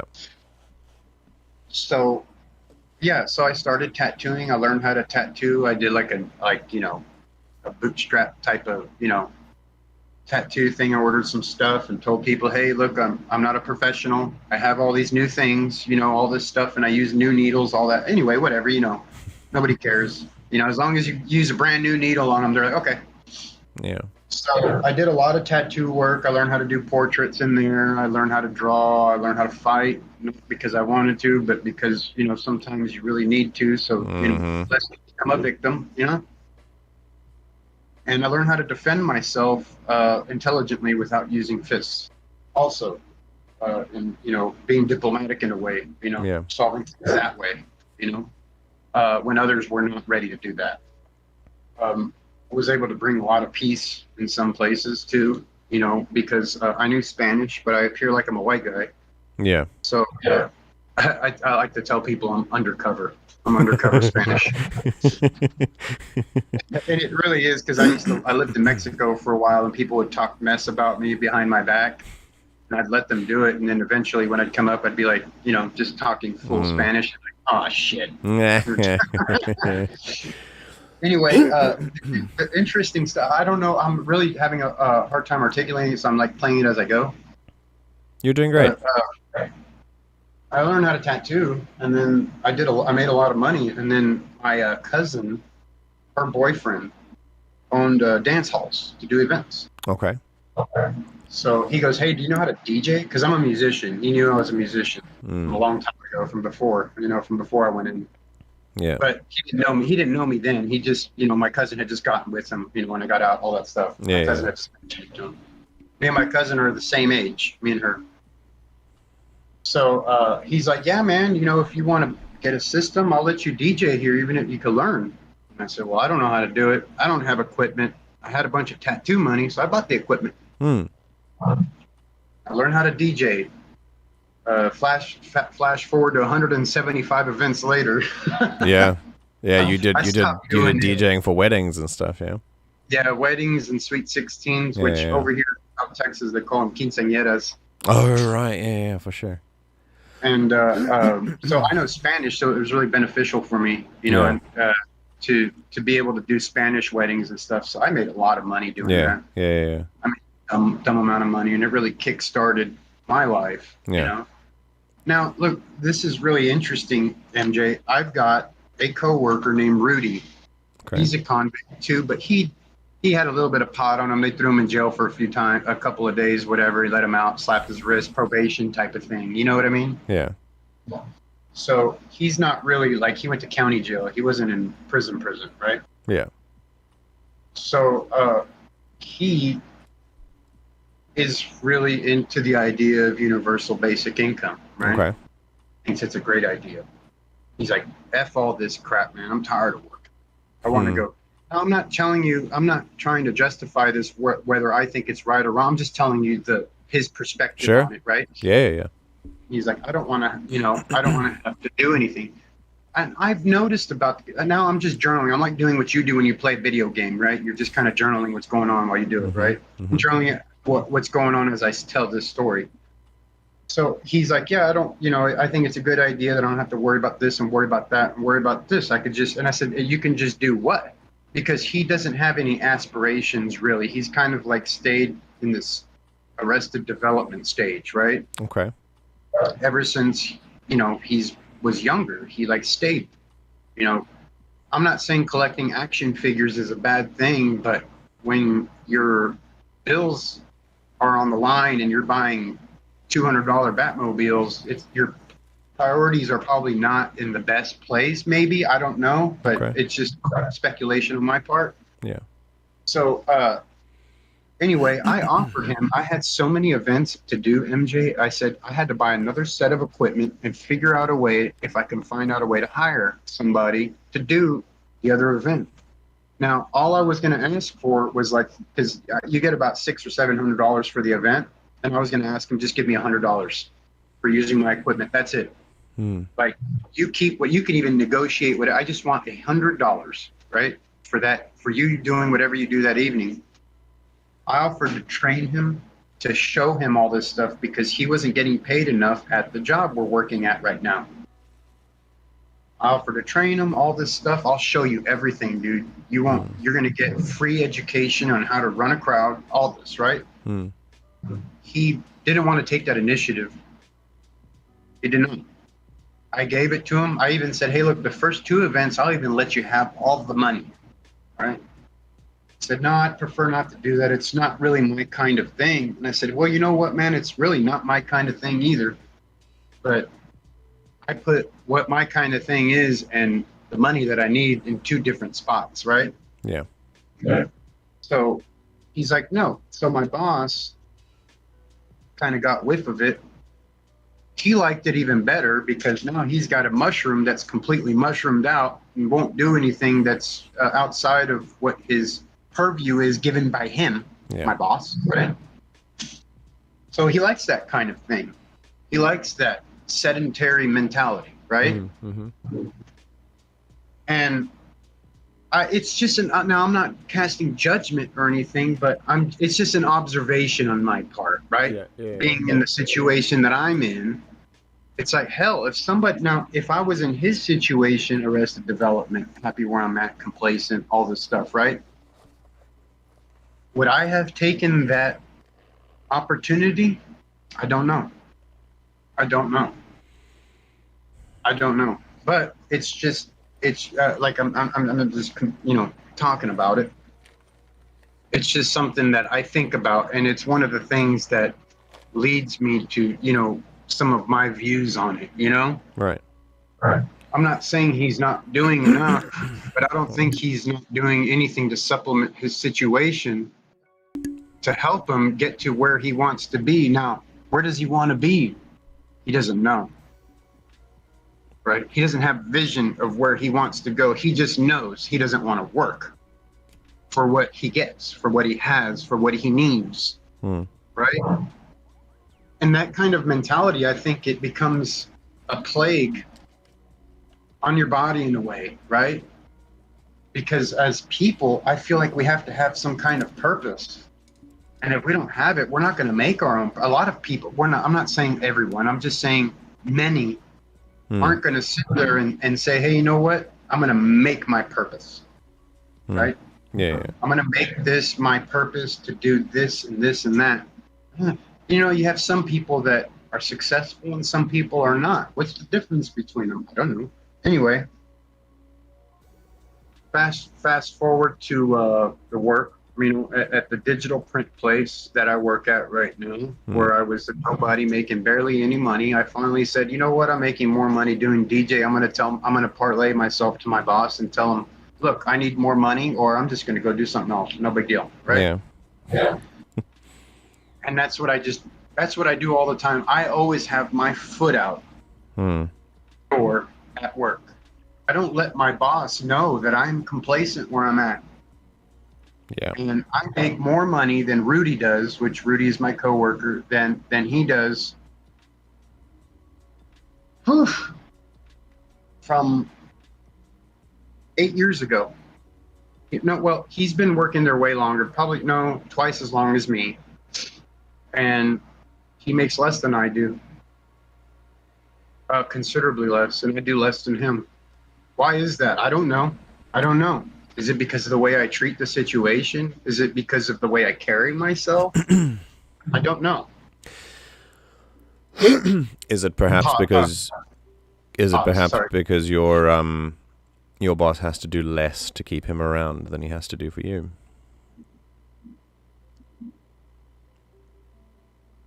Hmm.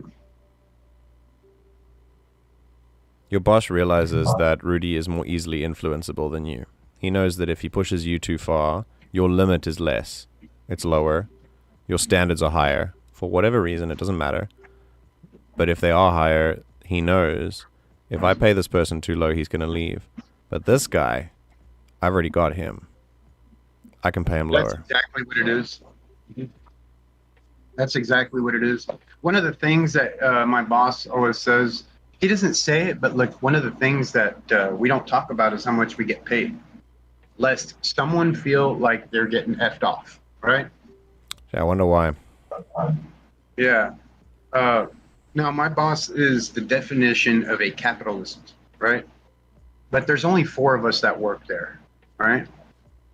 Ever since I started working there, I've changed his view on the way we do things there, right?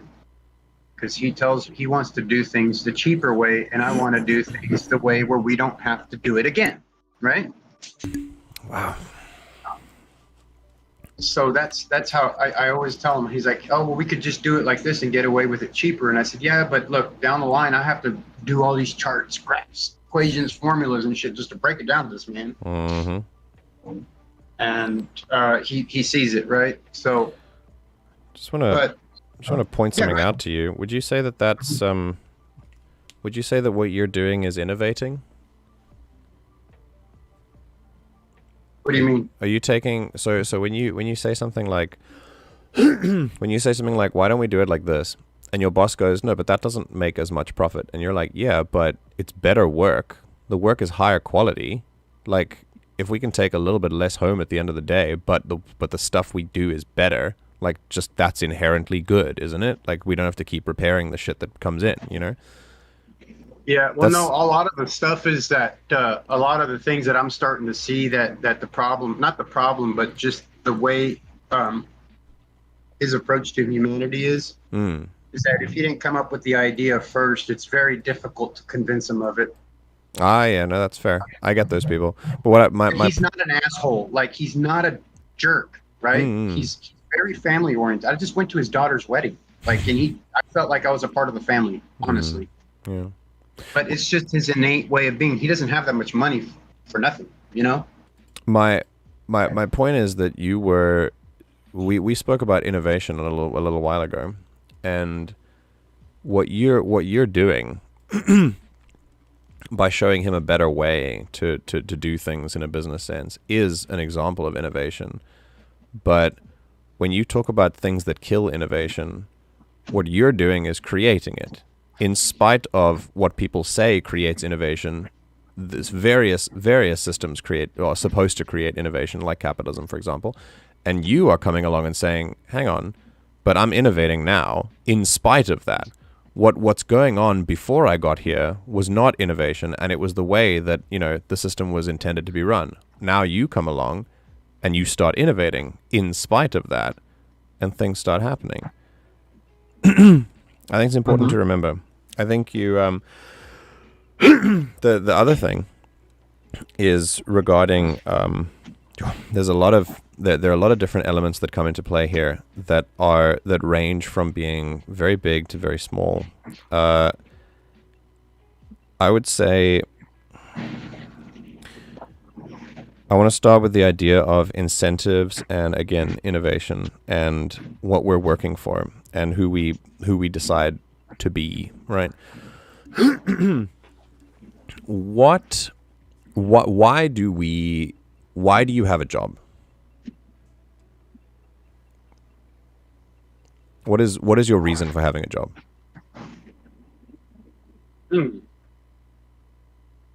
Why do you work at a printing place, right? Like, you enjoy the work, but why are you really there?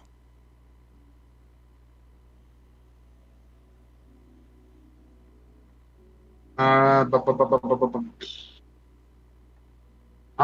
got an answer for it. Give me a second. Just at any job. That's what I'm going to give you a general answer. Yeah, sure. I got a good one. Because I didn't like the way I felt when it didn't work. Okay. Okay. I like providing to which is what I do now at work, but it wasn't always like that. I built that myself, right? Yeah. I built that platform at my job myself, but I've always felt like I had a lot to say and a lot of input to give to a good cause, in a way. I never really saw myself in that kind of position. I never thought it would be a reality. I never thought I could do it. I never thought I'd be articulate enough to do that, right? Yeah. So if money was no object for you, what would you do? Would you stop working or would you still work? That's a good question.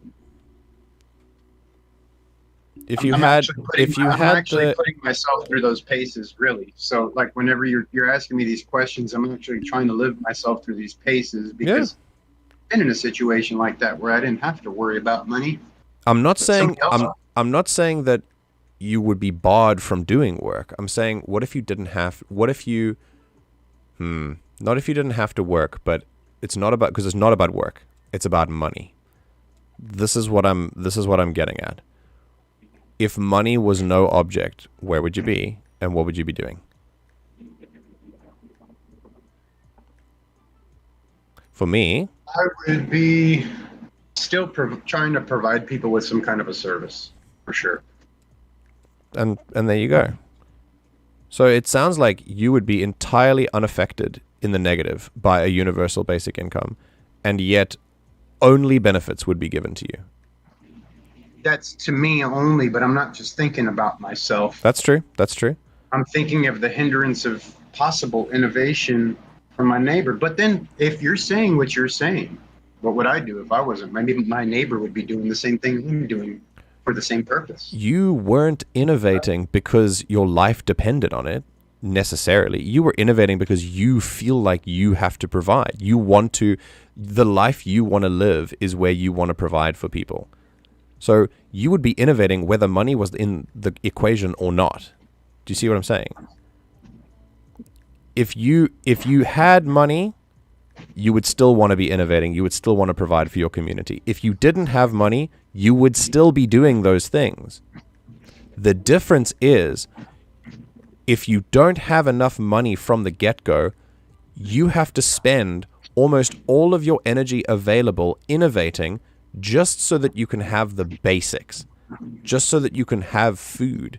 I'm not even talking about providing because it's a good thing to provide. I'm talking about innovating and providing to a community so that you can live.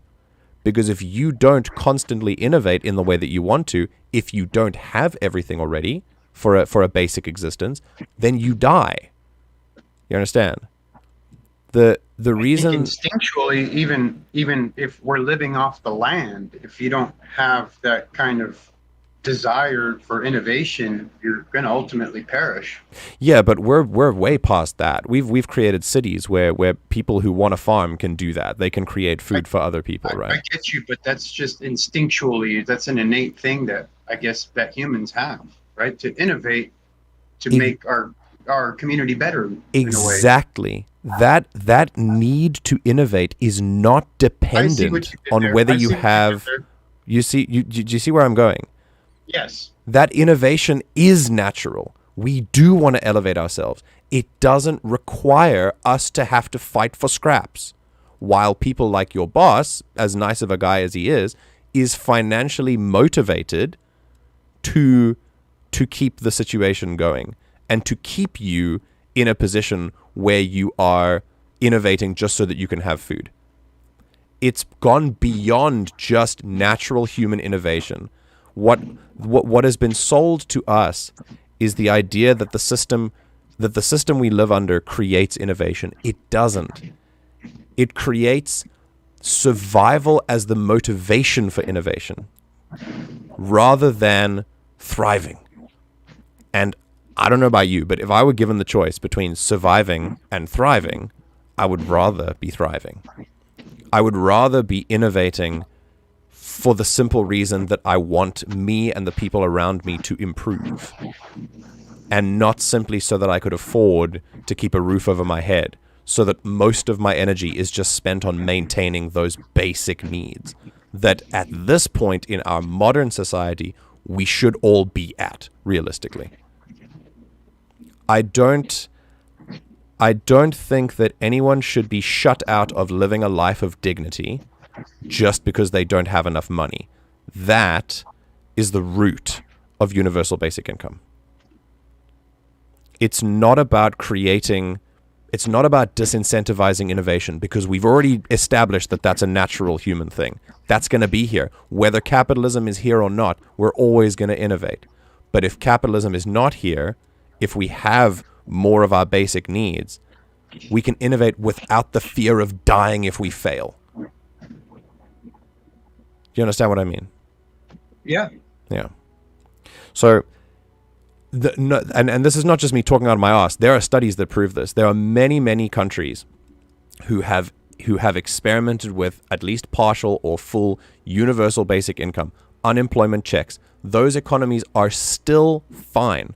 They're still completely fine. Now, there are other factors to take into account when it comes to things like that. Like, for example, a lot of the Scandinavian countries don't have to contend with things like colonization, like that weighs down their country's economy and things like that, that would stop other countries from trying universal basic income at this stage.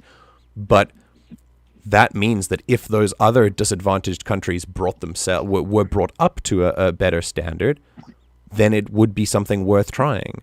We can see in countries where a universal basic income is at least partially implemented, people don't stop working. Because, as you've said, there are people like you out there who want to make things better and who want to innovate. People do not want to sit on their asses and do nothing for the rest of their life. And even if there are people who do, that's very much in the minority, and they still deserve a life of dignity. They don't deserve death just because they don't want to work. And this brings me to another thing where I ask, well, I've said before, the idea of UBI cannot exist on its own, right? The reason for that is, why do you think that some people say, if I had all the money that I needed, I would never work again? Do you think it's because they're lazy, or do you think it's because their working conditions are shit?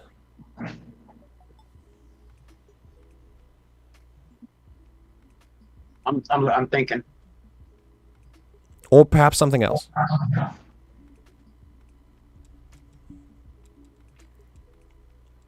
I don't know. It's really hard to answer that because I've got a couple of thoughts on it, you know? Yeah. Why? One of them is just some people don't want to work towards anything. Yeah.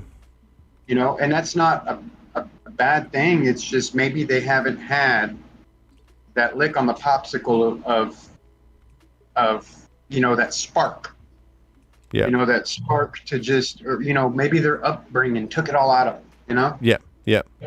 Or something. And one thing I want to note, two things in the comments here. Oh, yeah. Stream chat is popping off here. Yeah, I just looked at it. One, I think Akil. I'm sorry if I'm butchering your name, Akil. Yeah, I think that's. I'm sorry if Akil.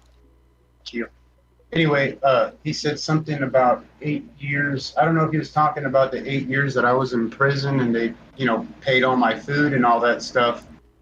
But I, to be honest with you, and I'm not trying to nip at anybody or anything. It just made me remember something kind of funny. You do work for it in there, in a way. You don't have to. You could say your back's broken or whatever. But I didn't want to become a freaking potato, So I did, in fact, pick cotton. I picked cotton. They would take us out and make you fill up a whole bag of cotton every day and go pick it. One time, we build up rows one way, right? We build up, to put seeds in a field with a hoe. We're doing it by hand with a buddy. We did it about a mile long, the whole row, right? They come over there with the dang truck, one of those trucks that makes those rows, like automatically, and they did the rows the other way, right in front of us. Yeah. So anyway, what I'm saying is like when I was in there, I got a taste of what it was like not to have to work for, you know, my basic necessities, you know, and it was great. When I got out, it was kind of tricky in a way to have to acclimate to having to obtain those things on my own. But, you know? but there was also, while you're in prison, there's also no opportunity to do other things. You get your basic necessities provided for, and then what else do? You read to improve your skills, right? That's what you did. Well, it's all about what your mind. You're really just restricted to what your mind is. Right. But prison isn't a place; it's a state of mind. MJ, I'm 100% firm on that. It's not a place; it's a state of mind. Because people are out here in the free world right now are in prison, and they're out. They're not in prison. They're in the prison of their mind. Why? So I firmly believe that prison it's not a place you go to. It's a place in your mind you go to, because I knew people that were in there that were the happiest people you would ever meet. Yeah. Because they weren't in the prison of their mind. They were at home. You know, they made that their home. And what they came from, I don't know. But I just don't believe, from what I've been through, prison isn't much of a place. It's really, it's where your mind is. It's because I've been out here and I've been in a prison too. I've been in a prison of self-destruct from a thing that happened to me a week ago, where people came to my door and they accused me of calling the police. They banged on my door at 11:30 at night and said, "Hey, why are you calling the police on us?"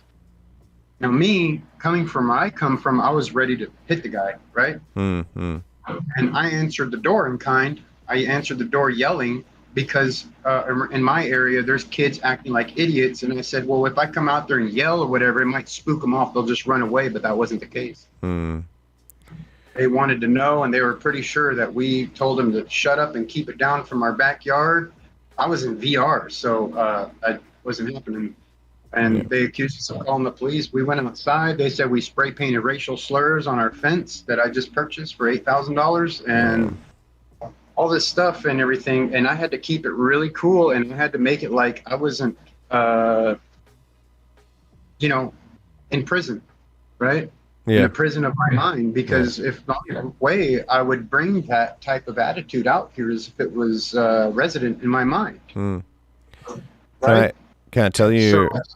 Can I tell you one of the factors? I agree, by the way, and so does Akil. We both agree with regarding prisons of the mind. I 100% agree. Would you say that a situation, would you say that a life of constant stress would contribute to this prison of the mind? If you, would you say that's a factor? Yeah. I'm also inclined to include that as one of the answers you asked before. Like, would I work if I didn't? With these stresses, I'd have to. Yeah. I'd have to, because it gives me a sense of, you know, like when I fix something, when I build something. The currency isn't so much as a vehicle, right, to put back what I put into it, right, as much as it is when I see the person get the item, right? I need that currency to replace the money that I used to put into the product that I'm selling them, right? So this means that you are a perfect example of why universal basic income can work. And the people who are different from you, who you see had perhaps similar opportunities, that your ex-con friends who like worked around you and things like that, they all have vastly different stories. The stress that I'm referring to is the stress of making ends meet. People rise differently to stress. That comes from a whole host of factors, ones that are the same as yours and ones that are very different from yours. And as products of those material conditions and those upbringings, they may react very differently to the stress of just existing, where they have to find a job just so that they can not die. That stress would, if it were lifted, would allow them the opportunity to do the kind of work that you wish they would do, to kind of to do the things that they want to do, to move into helping people, to help their community. But right now, we're spending so much of our energy on just not dying. In a world where we have crazy cool technology and skyscrapers and wild examples of like, I guess, industry, even though I guess it depending on how you value industrial improvements, it's not really that great. But in the modern world, you would think that we could more comfortably look for those ways to help people and help our communities, but we have to spend almost all of our energy just on making it through the day. And those things affect everyone differently. Not everyone is going to have the same prison of the mind liberation outlook as you. Maybe they haven't got there yet. Maybe it didn't work for them. Maybe they need something else. These factors exist that unfortunately are just too numerous to paint everyone with the same brush, you know? So the difference between you and your friends who were inside with you, the opportunity to be in prison and to do those sorts of things might have been the same, but where they come from was different. When they got out and you were separated for a while before they came back in, that was slightly different.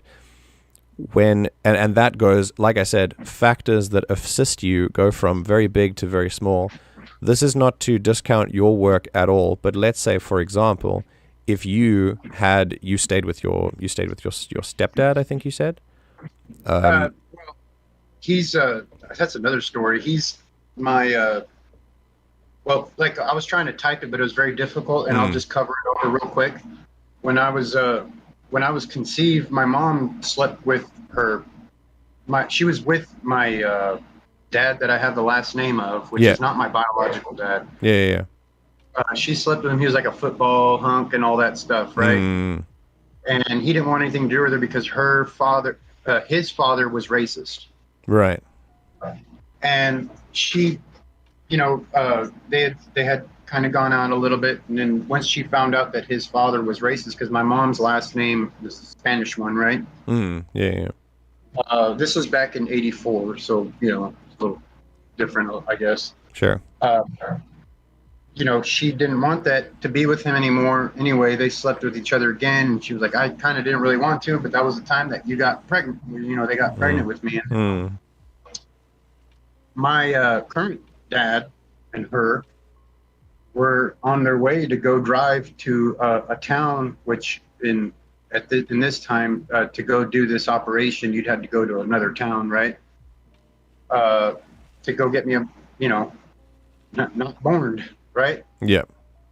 And my grandma stopped and said, no hacemos eso no lo hacemos. That's in Spanish for that's not something we do, right? Okay.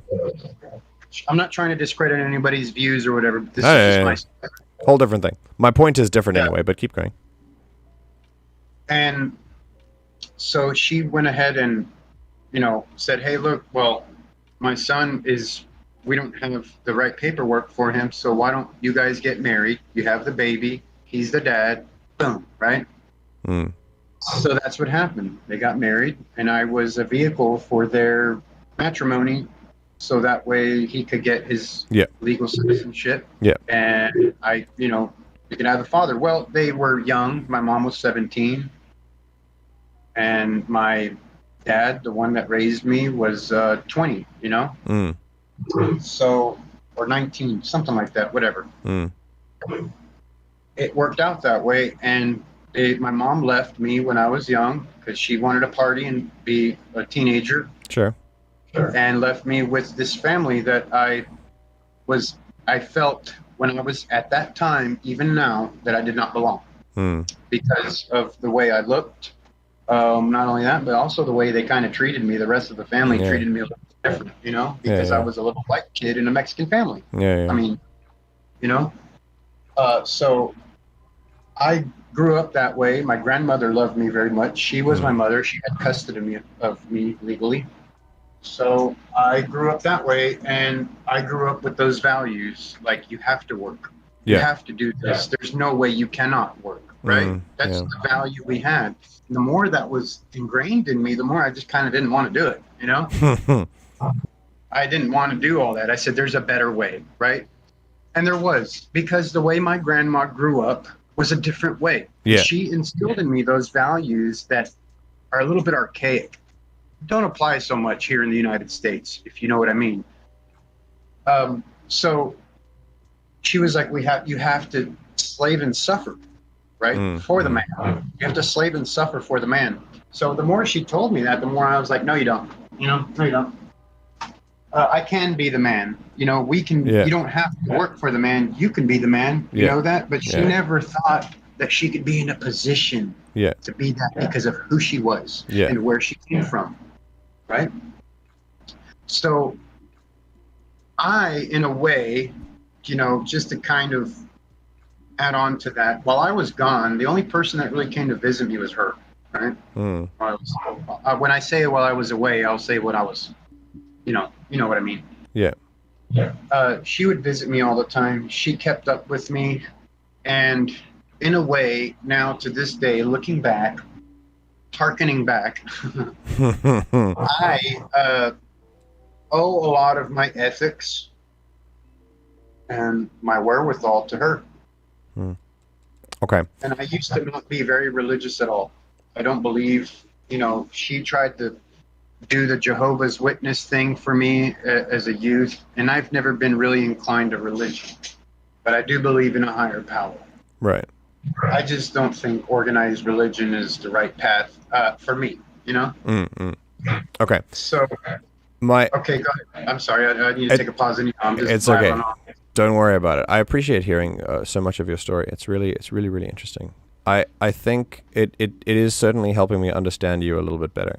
So I'm going to talk about opportunities and factors a little bit. Okay. When you got out, you went to stay with that like you said, that sort of very complicated stepdad, right? Yeah, he's like, I'm sorry, I don't mean to interrupt, but like he's like, when I call him, I call him right now, hey dad, you know, like he's my dad. Okay, cool. I'm sorry, I don't mean to take a sidestep. It looks like you're about to make a point, and I'll let you do that, and I will tell you about meeting my bio dad recently. Okay. Go ahead. No worries. My point is that I just don't want to forget that I was about to tell you that. Yeah, no, okay. My point is that he had his house, right? Okay. So you stayed in his house. Did you contribute to anything? You said you had nothing, right? You had nothing like personally of yourself. Yeah. Okay. So you come out of prison. There is already, I'm sure you must have felt this. There's a giant, all over the world, a giant stigma towards ex-cons when it comes to getting jobs and being seen as productive members of society again. There's a huge stigma against that kind of thing. So already that's denying 90% of opportunities, because a lot of people are not even going to look twice, right? They're going to see that thing on your CV and they're going to be like, no, definitely not. And that's problem number one. In spite of that, you lived with him in his house and presumably ate the food there and slept there, right? Cool. Well, presumably. Yeah, I had to contribute, but yeah. Okay. So in a sense, that's already a tiny thing that helped build you up. The reason I talk about his support alone and his love is already something that built me up. You know? Yeah, wonderful. A lot of that's something that is very fortunate for you to have come from a situation where you were, I don't know if you've thought about it this way, quite literally a slave. You get out of it, and then you have a house, you have food, you have love and support, and that already sets you on a path to healing and to repairing yourself and to picking yourself back up on your feet. 100%, yep. That is a huge factor of what UBI does. Again, though, to move on and talk about another kind of opportunity, you asked what the difference was between you and some other people who've had the same opportunities as you, who have had the same adversity as you, in being ex-cons. You then go to, you're then trying to find work. And one of the opportunities you get is with a family member who offers you a job DJing for them, who knows you personally and who isn't really bothered by your past. That is something that I feel like only a handful of people can experience after the adversity that you came out of. You come out of that, we've already agreed there's a giant stigma. 95% of jobs will not even look at you twice, and you got one. That already puts you in the top pile of people who even received an opportunity to do it. And even and that opportunity you then took and ran with it because of your natural spirit to succeed and to work hard for the opportunities you get. But that wasn't an opportunity created for you. What that you created? You know what I mean? You capitalized on the opportunity that was given. And if that opportunity never came, we would be in a different story. If I didn't have gumption to pursue it, then that's just as good as the opportunity not being there at all. That's true too. But the opportunity was there and you had the gumption. If one of those things is not there, things end up differently. And so what we try to do with people today, we try to bring them all up so that at least one of those things is always there. The opportunity. As long as the opportunity is there, all we need is to wait for that natural human gumption, that human spirit, to take the reins. Eventually it happens for everyone. And then they'll take care of the rest. But as long as that first little bit, that opportunity is kept at a basic minimum, then all we have to do, we have so much time and energy to focus on the things that we really, really love. And you're a prime example of that working. So those tiny factors are what I'm talking about. They don't impact your work at all. They don't they don't impact the kind of they don't impact the value of the labor you put in to get here. It's just that the opportunities were there for you and you seized them. And someone else who might have the same spirit as you but not the same opportunities would suffer. That's what we're trying to do. That's why we create the opportunities. The kind of Stream Chat has an interesting question. You had, hold on a sec. Oh, Akil also says, quite rightly so, you had the opportunity to not work in prison, by the way, and you chose to work for no money. You could have said that you had like back problems, as you said. You could have refused the work, but you still worked, and you worked for nothing. They didn't give you anything. They were just like, here, do this work, and you're like, wait, why? Just do it. Just pick the cotton. Just line the plants. I did it for myself. Yes. To be clear. No, for sure. I did it for myself. You acquired no food, no rest, no nothing from that. You acquired personal gain, but that's the point.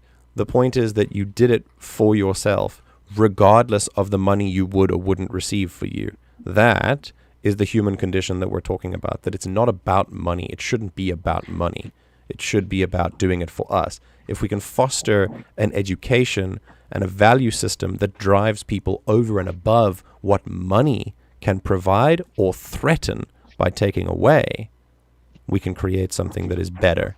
People who can more naturally imagine a better way rather than the one that is given to us now. And then another question by Somerton. I'm curious what your thoughts are on unhoused people. Do they just not want to work? What would you say would be something that how do you, not exactly something as general as how do you feel about them, but like would you apply the same standards to yourself as you would to someone who is homeless?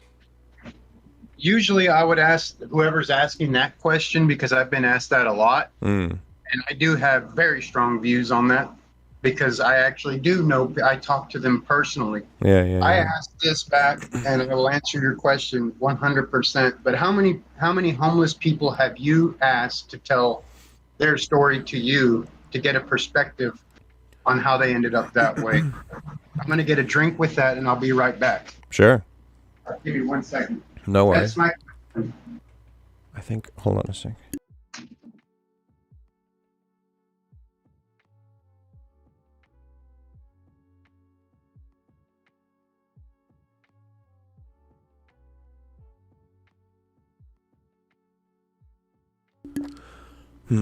The only thing preventing me from helping people more than I do is making sure my bills are paid. 100%. That's the whole point.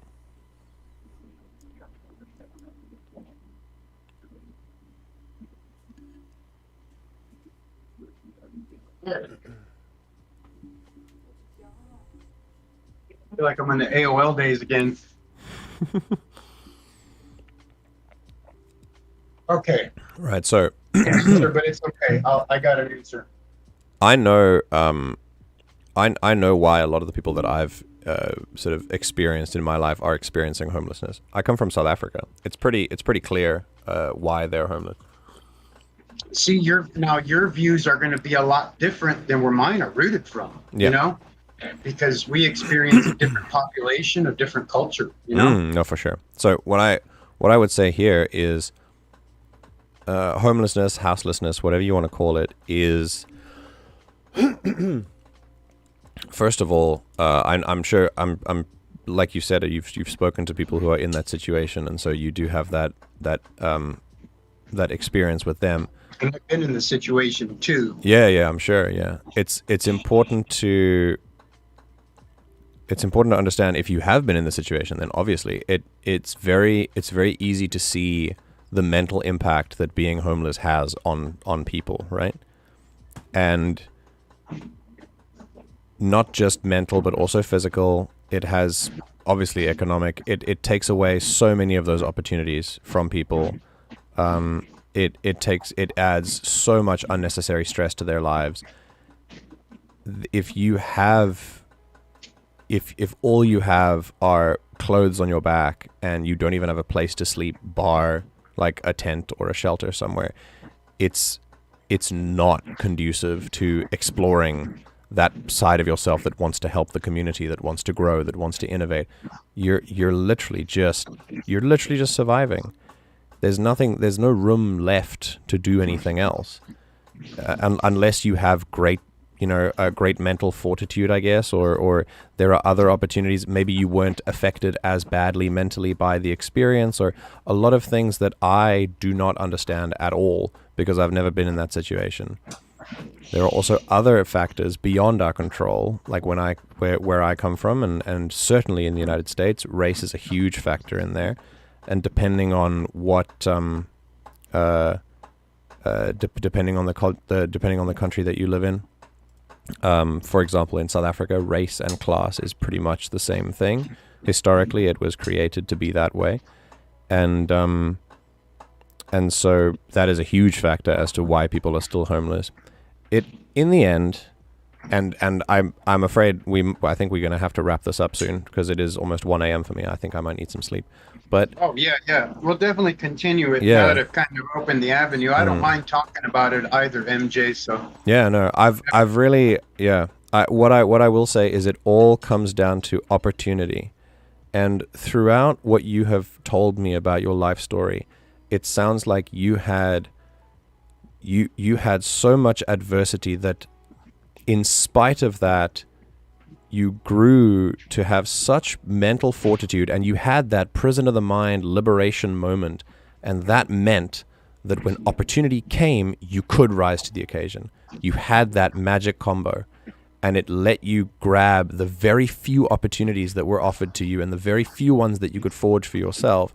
That got you to where you are now.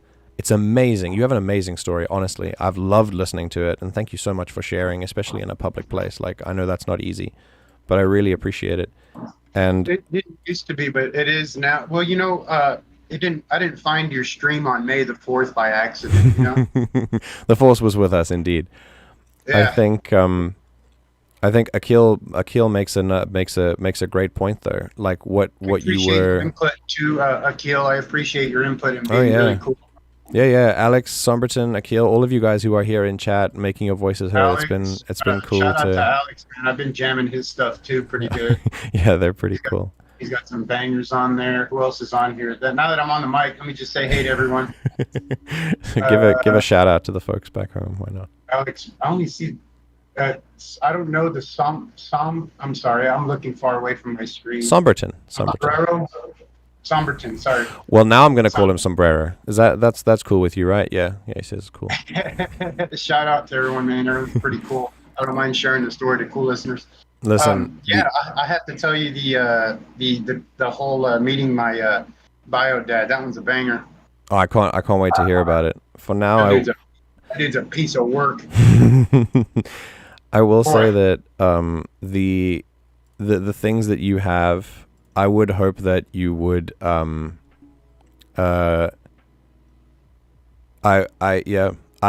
think we are on the same page with what we want out of life. For me personally, if money was not an option, I would still be teaching. I would not want to work. I would simply, as I've said before, things like having your basic needs met as a person needs to be combined with being able to do work that does not hurt your dignity as a human being. If you can do work that is good, that gives you fulfillment and joy, then universal basic income works. Both of those things have to happen at the same time. Otherwise, you get people who don't want to do things that will be taxing to their dignity or hurt their mental health or give them stress, which they shouldn't be experiencing in in an unnecessary capacity. And if we can get just the basic minimum up to a standard, in a hypothetical, if we gave people everything they needed and the working environments were still the same as they are now, I guarantee you tons of people would just never work. But that's not their fault. It's the work's fault for treating them badly. Because like you said, you've actually eked out an existence for yourself in your work that actually treats you in a way that you're okay with. Because you said to your boss, listen, I'm not a pushover. If you don't give me what I need, I'm going to just leave and find someone who will. That's a perfect combo for you. Because I would rather work with you than for you, sir. Kindly. That's what I told him. Exactly. And then you apply that to your arcade thing, and basically you're already displaying universal basic income values and kind of socialist values, if you don't mind me using a pretty charged word. But those are values that are anti what we have right now. And they're not bad values. They're very conducive to the kind of life that you want to live. I guarantee you right now, the only reason that opposition to UBI exists in the presence that it does is because the working conditions must change alongside UBI. Otherwise, you're right. People wouldn't work. But because you have done what this is, you've like created this work environment for yourself where you're satisfied. If money wasn't an option, you'd still work because there's satisfaction in it for you. So if we can bring back workplace satisfaction, we can bring back a sense of dignity in the workplace, and we can make your labor feel like it means something again, then we can start giving people the things we can give people the things that they need, and they'll still work, and we'll still keep society moving and moving forward. Also, Somberton says he's totally fine being called Sombrero, so there we go. You are now Sombrero. We'll say with the flourish, sombrero. As someone who was technically homeless I'm sorry, I'm listening, and I really very difficult for me to find people to have conversations with that are going to I don't know what the right word is, engage. Yeah, engage. Yeah. In a way that make me sit here and put my finger to my mouth and think. You know. You've done the same for me today. I'm glad that we seem to have influenced each other in that sense. It's been really, really wonderful to hear your story, John, truly. Yeah, I'm glad to be a part of this Discord. Like, I'm on 4 Discord servers, and 3 of them I know nothing about. I don't know why I'm there or why it's there, but I use the one with the one that the everything server. That's the one I'm always on. So. I'm glad. You know, when I say I'm really green at a lot of this stuff, I'm not trying to troll anybody. I really am trying to green. Don't worry, we got you. I'm glad that you're here and you're a part of this community. You definitely are a boon to us. Definitely. Let's say Those sound good. in that sense, it's a perfect time to read the latest Sombrero comment. As someone who was technically homeless for a brief period, the only thing that kept me from having to sleep on the streets and staying unemployed was a support structure of friends. And that's And you wouldn't have that if you didn't have the right characteristics. If you were a POS, those friends and the support system structure would be a little bit different. Well, as I've said, if you put, this is what I like to do with this kind of community. If you take someone who is a little rough around the edges and you put them in a positive environment for enough time, they tend to turn out a little bit better. And so that is why I am glad for a community like this. And on that note, I think we'll call it there. Alrighty, John, everybody enjoy. It's been wonderful chatting to Appreciate you. everyone's Thank you so much. And just because the stream's over doesn't mean the conversation has to end. You can get in the Discord and chat about it more, or we can chat about it in DMs as well, wherever. Oh, do I stay on this, or do I have to move this? You can leave the chat if you want. You can just click the disconnect button in the bottom left. It's the phone X button, and Can I just stay on this right here? you can stay in the voice chat if you want to, but Okay, because I'm still in my garage working on stuff. I might just stay popped in here. okay, sick. If anyone else wants to come and chat to John, they can. But I think for me, I'm gonna definitely leave and get going. So Yeah, get to all right. bed. I'm gonna say Good goodbye to night. stream. I'll deafen myself on Discord. Thank you, John. Super nice talking to you. Yeah, same. Take care. Definitely. Listen, all of you. I say this a lot, right? But this is why I do this, right? This is why we do this. We do this for connections. We do this for human progress. We do this for mutual education. This is what this is for. What an absolutely amazing opportunity that was. Thank you, John, once again. I'm good. This is very cathartic for me. I think this shows the sheer amount of stuff that can unite us and join us together. And so I'm glad to have people to join other people with as well. It is 1:02 in the morning. I will see you all in roughly 10 hours from now at 11 a.m. my time. This is Not Fear by Lost Wind. It's time for a very chill party. Let's see how this drop goes. Make sure you drink some water like I did. My voice is getting a little bit tired now, but I still hope you have a wonderful, wonderful evening, day, afternoon, whatever time of day it is for you, wherever you are in the world. I hope that you're having a wonderful one. And make sure to take care of yourself and take care of other people. And I will see you in 10 hours where we do it all over again. Take care. Don't you fear a thing?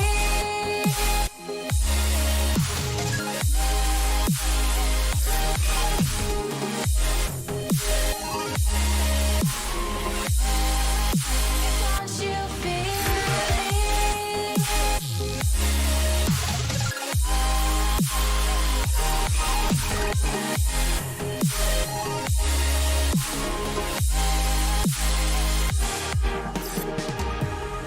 Remember when you picked me up?